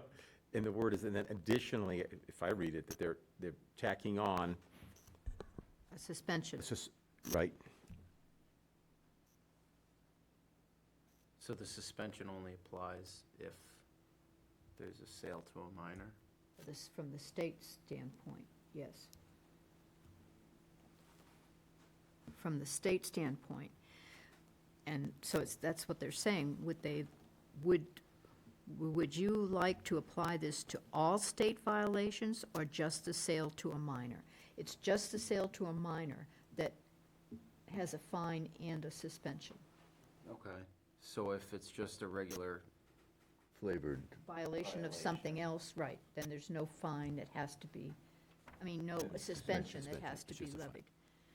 So do we want to just keep it to just the under 20, or the, what did you call it, Youth compliance. youth compliance? Or do we want to say any of these violations are going to include a fine and a suspension? I don't want to include I don't. everything.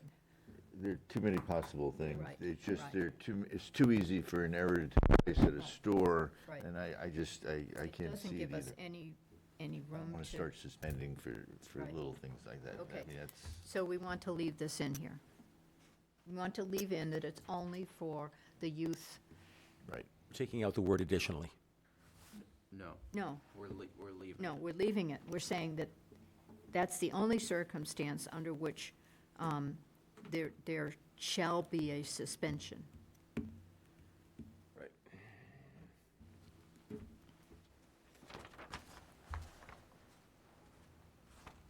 Because the second violation does include the suspension. Right. And we're just talking about the first one. Jay, you have that? I do have it. Yeah, okay. 3 days, good? I think those are the numbers that we gave him. think when we were that's what we looking at it. did. Yeah. Because he was talking about, he gave us some parameters, like most did this, most did, we recommend this. So we kind of went with what he said was was So 3 is yes. the most folks were going with. So now we get back to the whole thing about a unified fining structure or keeping our regulations subject to lesser fines.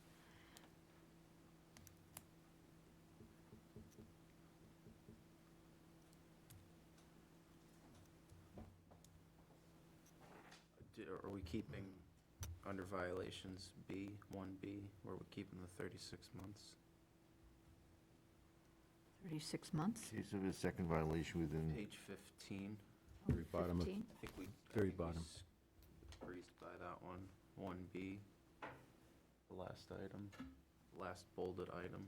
Second to last sentence on the bottom. We said we had figured out those times with Bob when he was Oh, here okay, last I'm sorry. time. And the same for the C also. Doesn't mean we can't change Okay. that, but.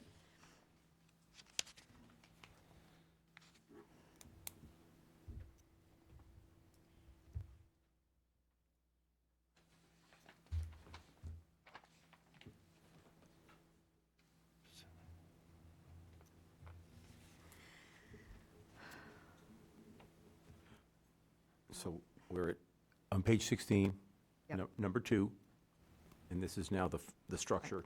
Right. So I'm looking at the policies subject to local regulation fines. Prohibition of the sale of blunt wraps. To me, that's not a $1,000 error. Ban on smoking bars. Well, yeah, I mean, we've banned them, so if somebody builds one and doesn't, then obviously that's a big no-no. Cigar sales regulated. We have, Where are we now? we're looking at the We're page fine, 16. 16, on the We right. already decide that shall be put in, up on the top of the page, shall? Yes. Yes. Yeah, we Yeah, decided that. and also on C, shall. Yep, okay. But we're looking at the policies subject to local regulation fines on the right-hand side of that 2-column at the bottom of page 16, to decide if we're going to say all of these should be the same as the state required fines, which we can say, or we can say, no, they're not, they're going to be lesser fines because maybe we think they're not as serious or important, and some of them are just, I don't know. I I mean, think, Mary, you have a good point, like with prohibition of sale of blunt wraps. We've got retailers that come in and they get a new product from a sales rep. It has a nondescript name. It's called chill, or, something that doesn't necessarily identify it as a flavor. mhm. You know, well, I mean, we're not going to have somebody come in who has gone against the ban on smoking bars, right? We're not going to have Cape Cod Hospital or, Right. or one of the local pharmacies come in because they started to sell tobacco. And, we don't have an educational institution, I don't think, right now in our community. Non-residential roll-your-own machines ban. No one's going to put one of those in. And whether they have the revenue license, I think the no local tobacco sales permit is a biggie, frankly. And I think the retail density minimums will be a biggie. Also flavored products should be added. Is that here somewhere? it's under the. Those are under the state. That's under the Where? state. On the left. Second one on the left. Yeah, we have. Oh, I see, okay. Yeah, yeah. Yep. These are just the ones that are right now in the ones on the right column are the ones that right now are in our regulation, our tobacco products regulation.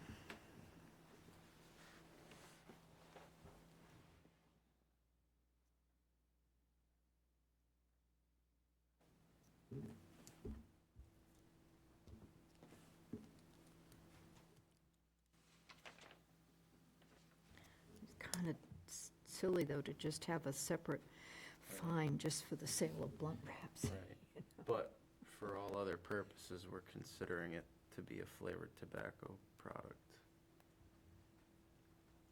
Right? But I can see that happening when Right. a rep comes in and they have a new product and it's not really clear to the retailer whether or not it's Right. flavored. And somebody's trying to make a sale. Does that happen? It happened a lot. Yeah. What happened, the products, can I come from here, or I gotta go? Sure, please. Paresh Patel, Station Avenue Convenience. That happened a lot. Even the product is approved from FDA, and we get the letter from the manufacturer, but then still the tobacco control having issue against that contain the flavor. So we run into that all the time. So the sales rep comes to the store, he said it's 100% legal to sell it, and they give us the paper, the letter stating that it's legal to sell in Massachusetts. But then when we have inspection, and then the tobacco inspector would say, you cannot sell this because it has a flavor into it. So that's the limbo for us all the time. With blunt wraps Correct. specifically. Correct, yep. So I mean, I just wanted to say something while I'm here. The reason we banned the blunt wrap a few years ago, because back then marijuana wasn't legal. Yeah, I'm not sure if you guys remember that, but blunt wraps off the table for such a long time. That was the purpose, to ban a blunt wrap so no kids get into it and start smoking marijuana. But just for board to consider that, marijuana is legal in Massachusetts now, so, so. I hadn't thought of that, thank you. Yeah, because we've been owning the stores and we've been seeing each other for many, many years, 18 years to 21.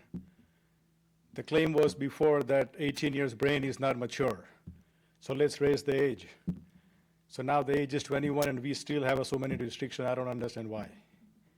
It's like as a retailer, we constantly battle for us that, like always something changes and so much burden for us as a retailer on us, so. But we are here to work with you guys. Just wanted to put my input on that. Fine. Thank you. Yeah, thank you.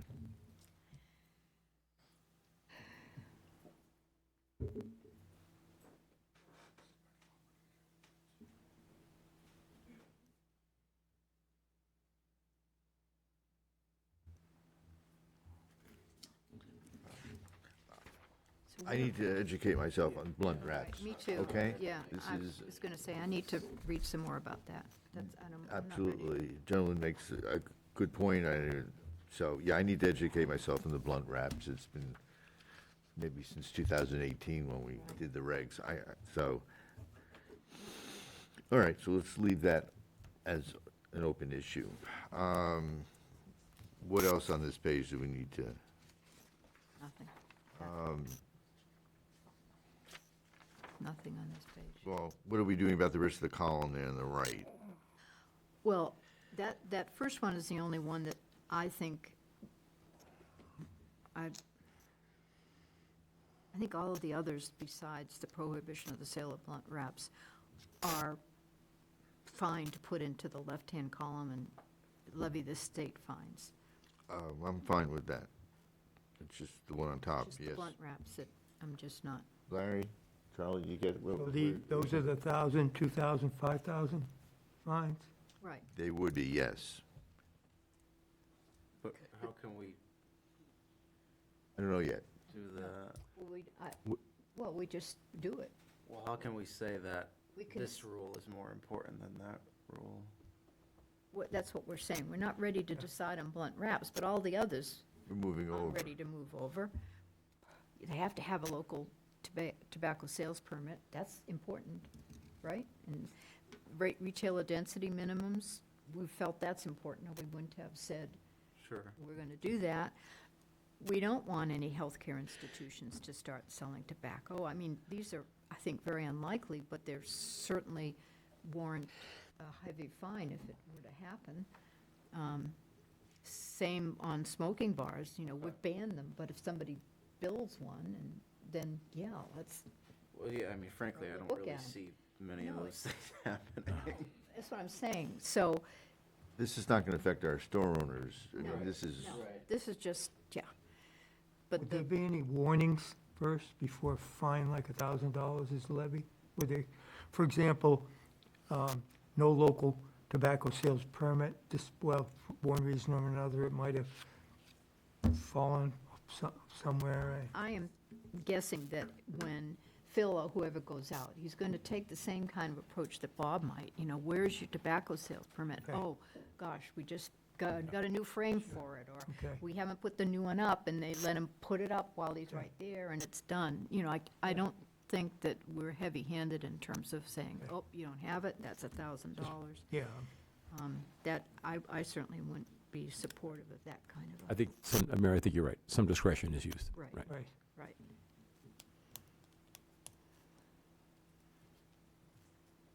I mean, of the license, certainly the permit, that's a different story.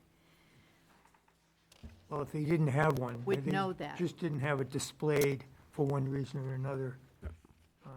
Yeah, I mean, I guess I was referring to the display of Mass Department of Revenue license. Right, and that's what I meant to say, Yeah. too, because, yeah, the permit, we would know if they didn't have one. Sure. Okay. Just allow us to move to page 17 or not? Yes, So we're gonna move everything over with the exception of, The first item. because we're not, yeah. And did we deal with the number 2 on the top of their violations? So it was just the blunt wraps that we didn't, That we're going to talk about some Investigate, more. yeah. We're going to learn some more I about. think one of, was it Sarah, right? One of her suggestions was to be consistent with the, Right, for 30, Period and for the say 36 violations. months. Yep, whether it's 24 or Yeah, 36. that's what my note says, yeah. yep. So 36 months is fine to just change it to the others.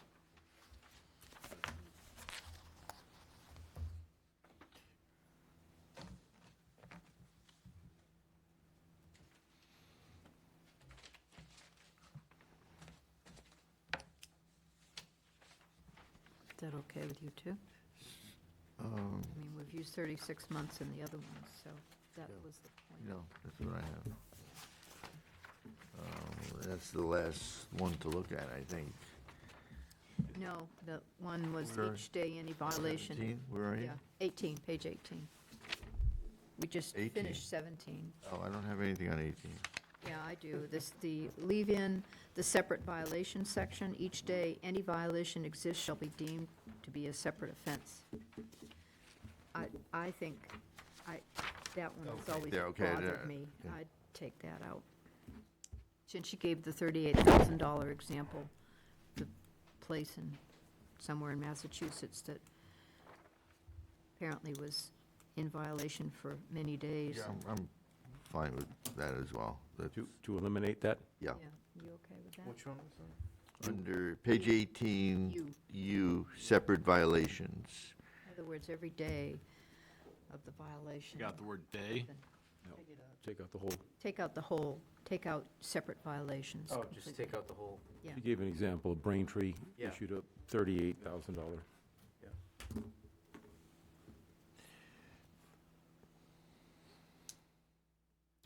And I did not understand T at all when she said cease and desist order. I don't understand that. Under T on page 18.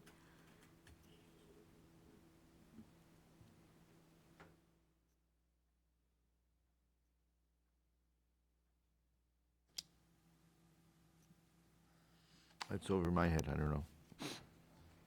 So I guess I just need to have some more information on what, because she talked about it, and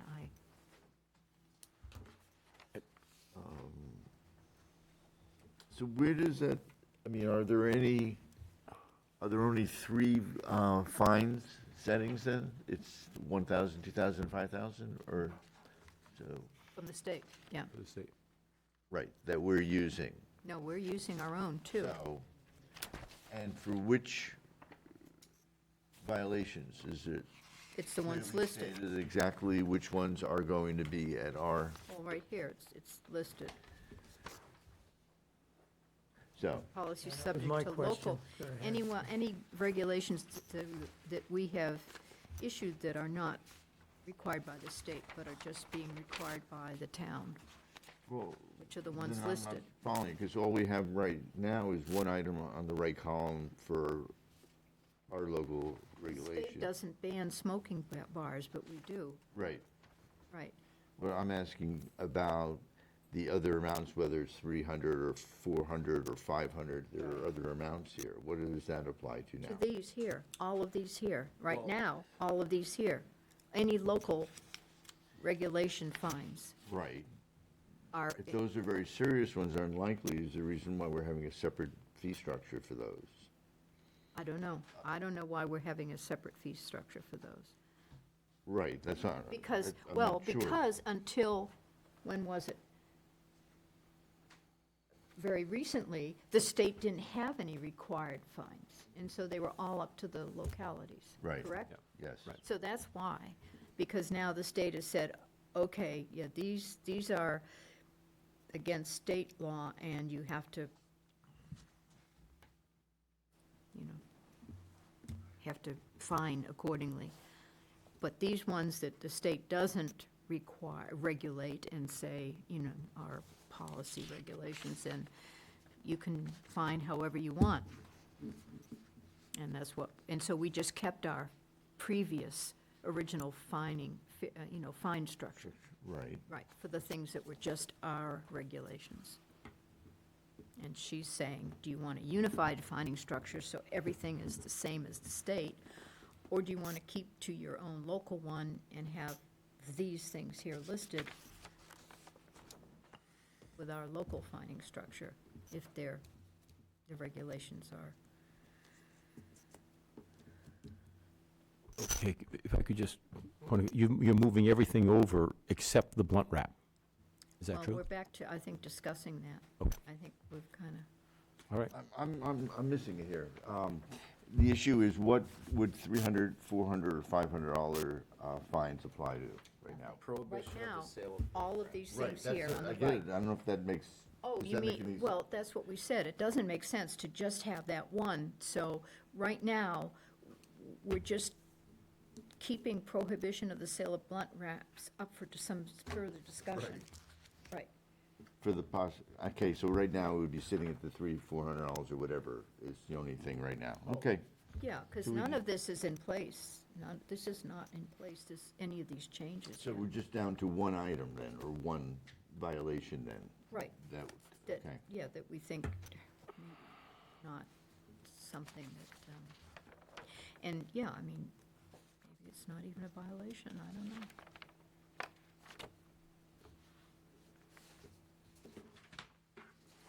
Anyone else? If you have more comments, you're welcome to come up again. I know this is tough to follow, so please, feel free to come up. What about cigar sales regulated, including minimum sales, price regulations? What does that mean? Not sure what that means. It's on the- It's on page 16, on the right-hand side, policy subject to local regulation fines. Right, Sales, cigar sales regulated, including minimum sales price regulations. What So does that mean? That refers to, on page 12, item G, cigar sales regulated. So that'll be, there's a few points there. Number one, no person shall or distribute or cause Single, to be sold that's single one. cigar. right. They're trying to keep, Oh, I see, okay. keep the pricing, yes, Fine. easily sold things from kids, easily available or priced. And that's not something that the state has regulated, but we have put regulations in place before the state came around and has done it, so.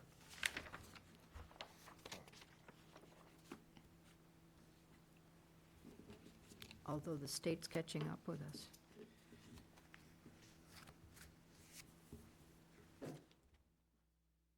So that's going to be $1,000 fine then, What? for the cigars, right? It's going to be, Well, yeah, the way we're saying it now, if everything goes over except for the blunt wraps. I think we ought to discuss this separately, when we have a little bit more information on blunt wraps, cigar sales, maybe Bob could help us with a little bit more up-to-date information on what's going on with them and the current environment.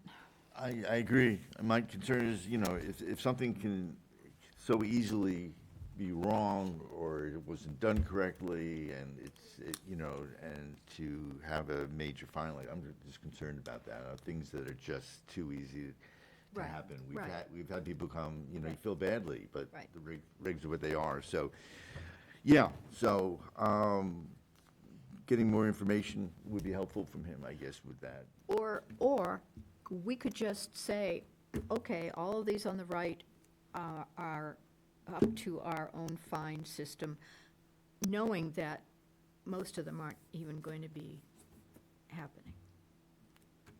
Or maybe just, or we could just move over the things that we think are the most important, like low local tobacco sales permit, and maybe retailer density minimums over to the state law.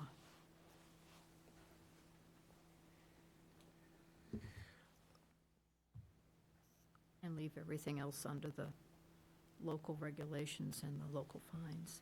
That's a good thought. How do people feel about that idea? Larry, do you follow what Mary was saying? Yeah, I am, yeah.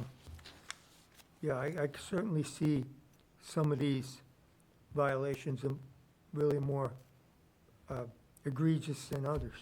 Right. Yeah. And some of them are more not likely than others. Right. Some of them are, I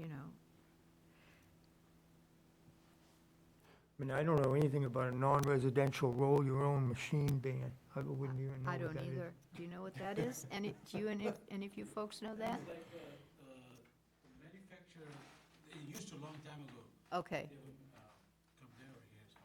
so they're not around anymore?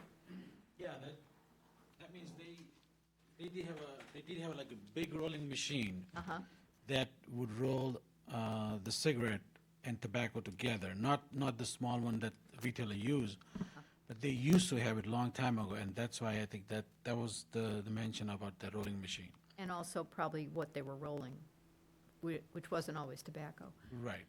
So they don't have these machines around anymore? is what you're No, saying? not the biggest, the industrial one, they Right. mentioned in that column. Okay, thank you. So, yeah, I'd be happy just leaving that in the column. I mean, it's one of those ones that's not probably Right. going to happen.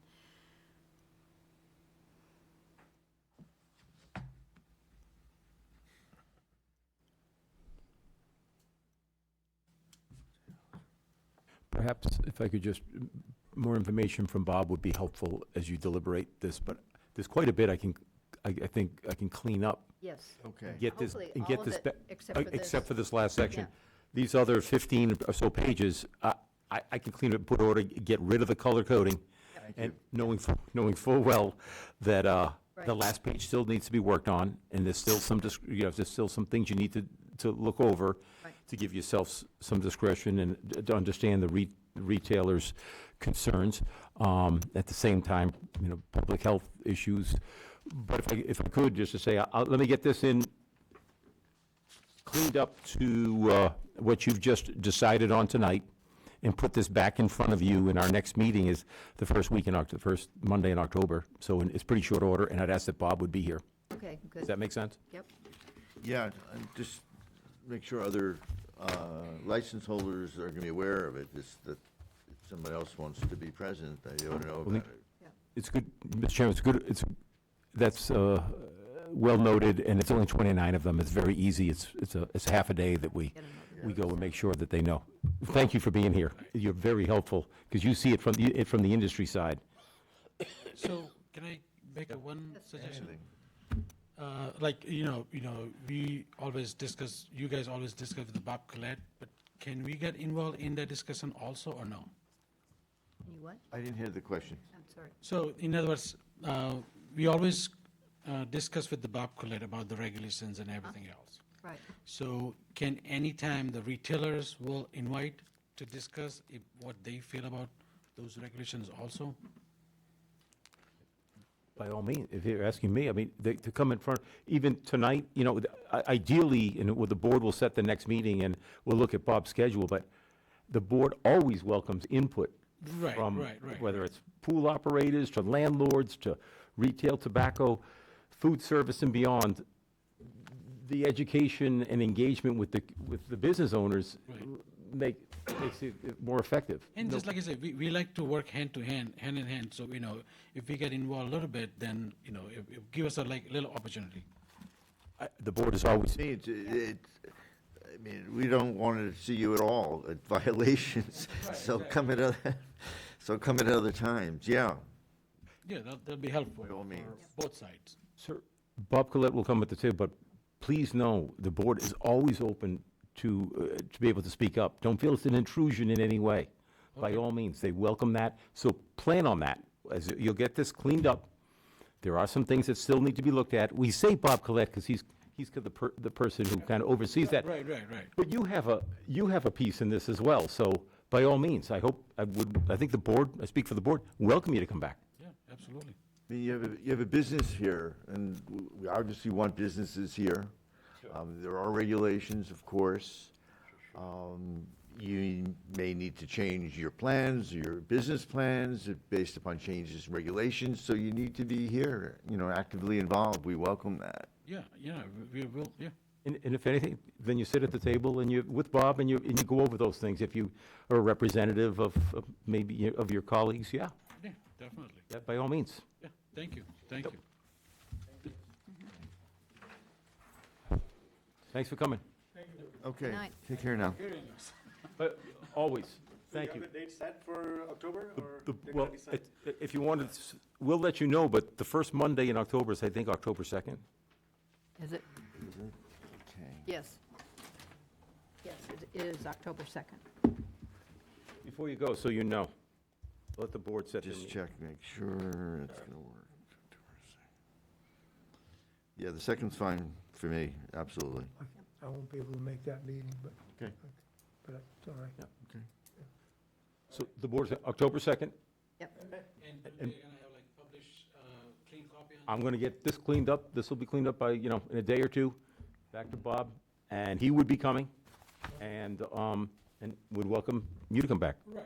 We'll get letters distributed out to all you guys again. Absolutely. And like we did last time, and will be posted on our website, so we can, What my thoughts are, if the publish, the clean. Could you just, so the people at home? So what my thoughts are, if the clean copy would be published prior, so we can put our feedback to you guys, like, hey, this is what we're thinking, and this is, can be done, or this is Right. Yeah. to be discussed, in other words. Yeah. The board will come up with a better product if they have your input, no question. Yeah, Okay. definitely. Yep. Yeah, thank you. Thank you very much. Okay. Okay, third, let's see, fourth, here we are, update on migrant family relocation. Jay, you want to just take us through what's happening? Sure. I'll walk you through what I'm sure all of you have read about in the paper or have seen in the community, and I'm going to speak just specifically to the health office, our involvement, so that you understand. It has been that the selectmen, the town administrator, perhaps some other officials, but I can speak specifically to our office, the health office. Going back now to the Friday, it was September 8th, we received, the town administrator received a note, an email letter attached, saying that migrant families would be coming this weekend, meaning the 10/11 weekend, last, not this most recent, but the one prior. They identified Harbor Suites as being that, and it should be, in that letter, it said, as soon as tomorrow. That would have been Saturday. It didn't happen. This is from the governor's office. It didn't happen on that Saturday, but that Sunday night, you probably read about that Harbor Suites migrant families did come. I can tell you, it has been difficult, to get accurate, timely information ideally proactive. It just has not been. There's a number of different agencies we're dealing with. The governor's office, the town administrator, and the selectmen have been very proactive trying to get information. Additionally, there's a district manager that is done from the southeast to onto the Cape, and we also have the Department of Public Health. And the information has been inconsistent at best, and I understand it's a very dynamic process, but it's difficult on our end. It's a very emotionally charged issue, and we're trying to be as credible and as transparent as we can. The selectmen have been forthright. They're working with the state administration as best they can, but to call it imperfect data is being kind. It has been very, very difficult. And I think each of the entities that I talked about are looking at different dashboards. They're giving me what they know. The town administrator works with the governor's office directly. I work with state DPH and the supervisors. And the information is so fluid and so dynamic that it changes.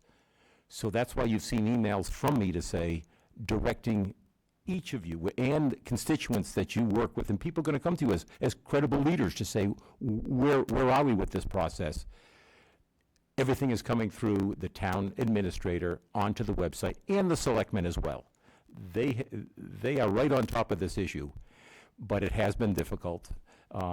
There is a new press release that has come out. One is from the superintendent of schools, that's an issue that I'll talk about, and one is from the town administrator, as recent as this afternoon, explaining that, and you have a copy of that. That's been posted today, if you have read it. And I visited there today. We've met with the owner of the Harbor Suites. There are 72 individuals, 21 families occupying 25 rooms. As recent, this past week, there has been a rapid response team, medical team from the state doing medical assessments. So they're profiling to see what are the medical concerns, and they've been there now. Each time I have been, on several occasions, they've been there. I think they've worked their way through the whole population at the hotel.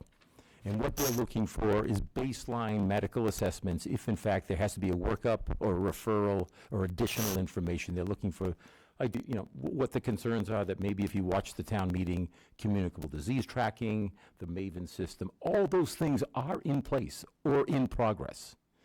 In addition to the medical team being there, 4 representatives from the DY school were there as well. So there is tracking that's going on. There is a process. One of the individuals that I speak with, the town nurse on a fairly regular basis, the supervisor, she said, one of the families is from Mattapan. It's just that their documentation is just in another community. But it takes some time. And the superintendent, anyone listening at home, and for you to understand, please look at the website.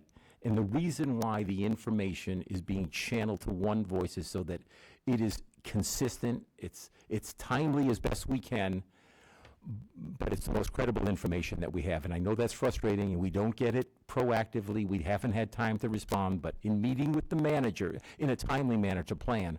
But the good news is that meals are being taken care of, medical assessments are going on. The manager, the owner, I should say, at the hotel has said, I don't need any other resources from the town. Food is being taken care of, medical needs are being taken care of. We're well organized. A lot of faith-based and nonprofits have come forward to help us. We don't need anything else. I was there this afternoon to stop by to again simply say, is there anything you need from the town? Are things working well? He said things are working well. I know there's a lot of fear in the community, but a lot of the anxiety and the things I heard at the selectmen's meeting that I attended, quite frankly, were just factually inaccurate. There are medical assessments that are going on. There are things, and I'm by no means making a political statement on it. I look at this as far as, I've managed homelessness in an urban center. It is difficult. That's not perhaps the best setting, not for my discussion. I look just at the medical needs and the health of the community, how they're being cared for, and how it impacts the safeguards in our community. My concern is transportation. and how well they can get up and thrive, how well they can be inserted into the community. The kids started in school today. There was a school bus that came, and I don't have the exact number. If anyone at home or the board has any concerns, call the superintendent's office. Mark Smith, very available. He has a posting up on the website giving information as well where that is, but go to the website for information, and on multiple times during the week, the town administrator is in touch constantly with the town official, with the, certainly the selectmen, but the elected officials and the governor's office to best accommodate our most recent residents, but also protect safeguards for the community as a whole. There is a process in place. It's not ideal. I do understand from the state, we've been on Zoom calls with the lieutenant governor and Ed Augustus, the secretary actually, that's handling this process. There's a lot coming at them, and they're doing the best they can. The other part is important to understand. There are 80 communities in the Commonwealth that are participating in this program. By no means has Yarmouth been targeted. Almost 1/3 of the municipalities are, if you can argue right or wrong, and that's a whole discussion for a different, the selectman or the town administrator to talk about, is this the best location? But we are one of 80 communities that are participating in this program. So far.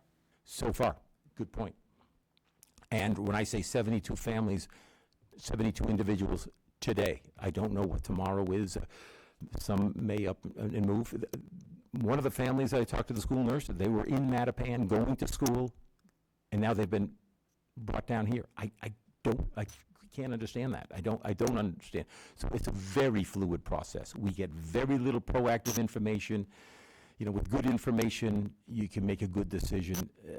That we don't get that information in a timely manner. The selectmen are right on when they say they're working complete transparency. As they get information, Selectman Chairman Stone has been completely transparent with this, and he handled a meeting this past week very well, trying to make sure the residents, their concerns were voiced, but also be able to say, this is what we're doing. They're managing a very difficult situation as best they can, and the town administrators to be commended in how they're handling this. It is difficult at best. It's a very, very difficult situation, and they're doing the best they can. How does the state find these places? Yeah. Does the owners of the motels contact the state, or how does the state ferret out these places to send people? Yeah, Larry, that's a great question. Our understanding is that they're reaching out in a very, with a broad brush, a wide net, to find out where they can house individuals. So, although we have been told up and down 28, the motels have been contacted to say who would be interested in doing this. So, I don't think it's a signed-up kind of program. They right now, originally, if you've been following this issue at all, it was the Yarmouth Resort, right, originally, with some issues with the building department and some certifications that were required. That has been backed off, and now it's the Harbor Suites. But I think they're contacting quite a few because the numbers are so large. The numbers are so large in this. I mean, ideally, in a couple of months at the Cape, as businesses start to shut down, is that going to be the best spot for them? Transportation is a serious concern on the Cape. Can they thrive there? It is difficult. Is that the best location? It is a location, and that's what they're working on right now, trying to find locations. Temporary, supposedly. And it is temporary, but the board needs to know and the community needs to know, individuals, they are housed right now.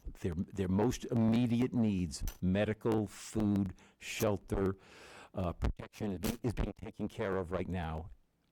The next phase is to be determined. But it was great news that there are no resources from the town as far as, and I thought I would be sourcing food and diapers and medical and things of that nature. No. I check over to make sure those safeguards are in place for them, and then for the residents, for the migrants, and then also in the community. And I can tell you with certainty, it is being there is a process that's being followed in the state. The medical response team that I referenced, 2 RNs that are there, And I asked about translation capabilities. They speak Portuguese and Spanish, and they have translation there, and that has not been a problem. The owner said it has not been a problem. Public safety, they use Google Translate, so that communication is okay. And like I say, the most immediate needs are being taken care of. I know there's a lot of other concerns that individuals have, and that's to be debated not in front of the Board of Health, but in other places. Sometimes it's at the State House, probably. So I know I'm asking you to, as a board, to refer to this website. Some of that, please know that was for your protection, or just your own. You're seen as credible individuals in the community, and people are going to ask you. You may tell them on Monday there are 13 people, and they find out tonight there's 72. It puts you in a difficult situation. Directing everyone and yourselves, the town administrator is committed to and has been giving the best information he can in a timely manner. Direct everyone and channeling information to the website. That's where we stand right now. I'm glad to take down any questions or answer anything that I have, or if anyone has anything, to my knowledge. That was great, Jay. Thanks for It's filling been us in. difficult. Well, thank you. And it is extremely difficult. I'll come in on Saturdays and Sundays. I was here on Sunday, and the protests that are going on, I don't make any judgment on any of that. It has created a lot of emotion and unfortunately divide here, and we all have to work together on this. It is very, very difficult, but the selectmen, the town administrator, they're working the phones, and they're working as hard as they can, and also to make sure that, individuals, everyone in the community is their top priority, everyone, and that's what they've demonstrated very clearly. And those systems are in place. Mr. Gardner, there is a hand raised. Okay, I think you have to recognize. sure. Yes, good evening, Mr. Chairman. Thank you again. Tom Nicanella from the very historic precinct number 3. Board of Health is extremely important, and each one of you volunteers are extremely important to that process. And the health director speaks very kind, and it's very true. Our people here in our town, our citizens are more than willing to help people. We've been helping people for a long time. It's just a health issue when it comes to our environment, Mr. Chairman. And, on one hand, the state is telling us that we're an environmental hazard living on a sandbar with nitrogen. And on the other hand, they're giving us more full-time residents. To me, that's a health issue. We're being forced to change our way of life and clean up our environment, which, it's our fault it's there in the first place. As we saw in our wastewater presentations, we had a 722% increase in population, and nowhere for this nitrogen to go except our shores and polluting our groundwater. So I think the message should be sent through the boards, through our county, through our region on a sandbar, that more nitrogen is not healthy for us. Putting more people across the bridge in an environmental non-sandbar area where the nitrogen has a capability of turning into a gas and not a liquid into your water probably makes more sense. So I'm not sure what the State House understands, but they're telling us our whole region is an environmental nightmare, and yet we're getting more full-time residents. I don't understand. Thank you, Mr. Chairman. Okay, thank you. Thank you, Tom.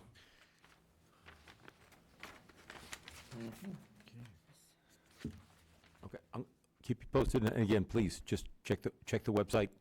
It's a very fluid process. Okay, thanks for the summary. That's good.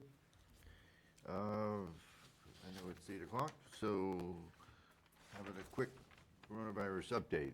Anything? That'd be me, Mr. Chairman. Okay. It is close to 8. I will make it quick. There has been an uptick in positivity rates here in Yarmouth. However, the town of Yarmouth versus the county and the state, we are below the percentage, which is good. We're doing that. I do have a small will be posted on our website. I got from the 3 different sites today, the state DPH, CDD, and CNN, kind of the same thing. I put it together, I'll have it up on the website, but there is, with the new virus out there, Moderna and Pfizer, there is going to be new vaccines available at the major retail pharmacies and retail stores, the bigger ones, which is going to be good. I also will put this up, like, who should get vaccinated? It's 6 months and older, who should get vaccinated, why, stuff like that, when to get vaccinated, if you've been sick or not, or if you've had previous vaccines, that's on here too. Where to get vaccinated, that'll be on there. The cost of vaccinations, again, it's still pretty much covered by all insurances. And for people who don't have insurance or are underinsured, there's programs for that. And then, again, where can you get the test? Most of the retail, if you need COVID test, unfortunately, the health department is not provided with COVID tests anymore. You do have to go get those at a local retailer. They're not that, they're expensive. I know some of the bigger retailers are less expensive than if you go to certain other retailers. I can't say which one to go to, but unfortunately, we do not have COVID test here at the health department to give out to the public anymore. Where's that? On the same note, the town of Yarmouth is going to be conducting their annual flu clinic. Normally, it is at the St. Pius School. We are moving that to the Yarmouth Senior Center. The flyer is up on our website for all the information. It will be the 3rd from 1 to 3 o'clock at the Senior Center again. It's ages 5 years and older, November 3rd. Register online. When you register online, if you go, there is scheduling contact information for everything right there. All the scheduling is going to go through Cape Cod Healthcare, so we won't be taking, when you call to the health department, we'll redirect you to the scheduling department. So that's a good thing that we're going to be doing this, help with the VNA. It's going to be a nice, smooth flow. Again, it's going to be at the Senior Center this year as our flu clinic, and the flyer is up on our website, so. Thank you. Okay, thank you. Thank you. New or old business? I have nothing. Anyone else? Okay, we're at number 7. Anything else, Jay, that you want? Just want to set the next meeting if you could. It was October 2nd, I Okay, think. we're Yeah, good, that's confirmed. we're in. Yep. We're back to number 7. Just need a motion here. Somebody, I'll make a motion to adjourn. second somebody? Second it. Larry? All in favor, say aye. Aye. Anyone against? No, probably not. Good. Meeting's adjourned. Thank you. Thank you for.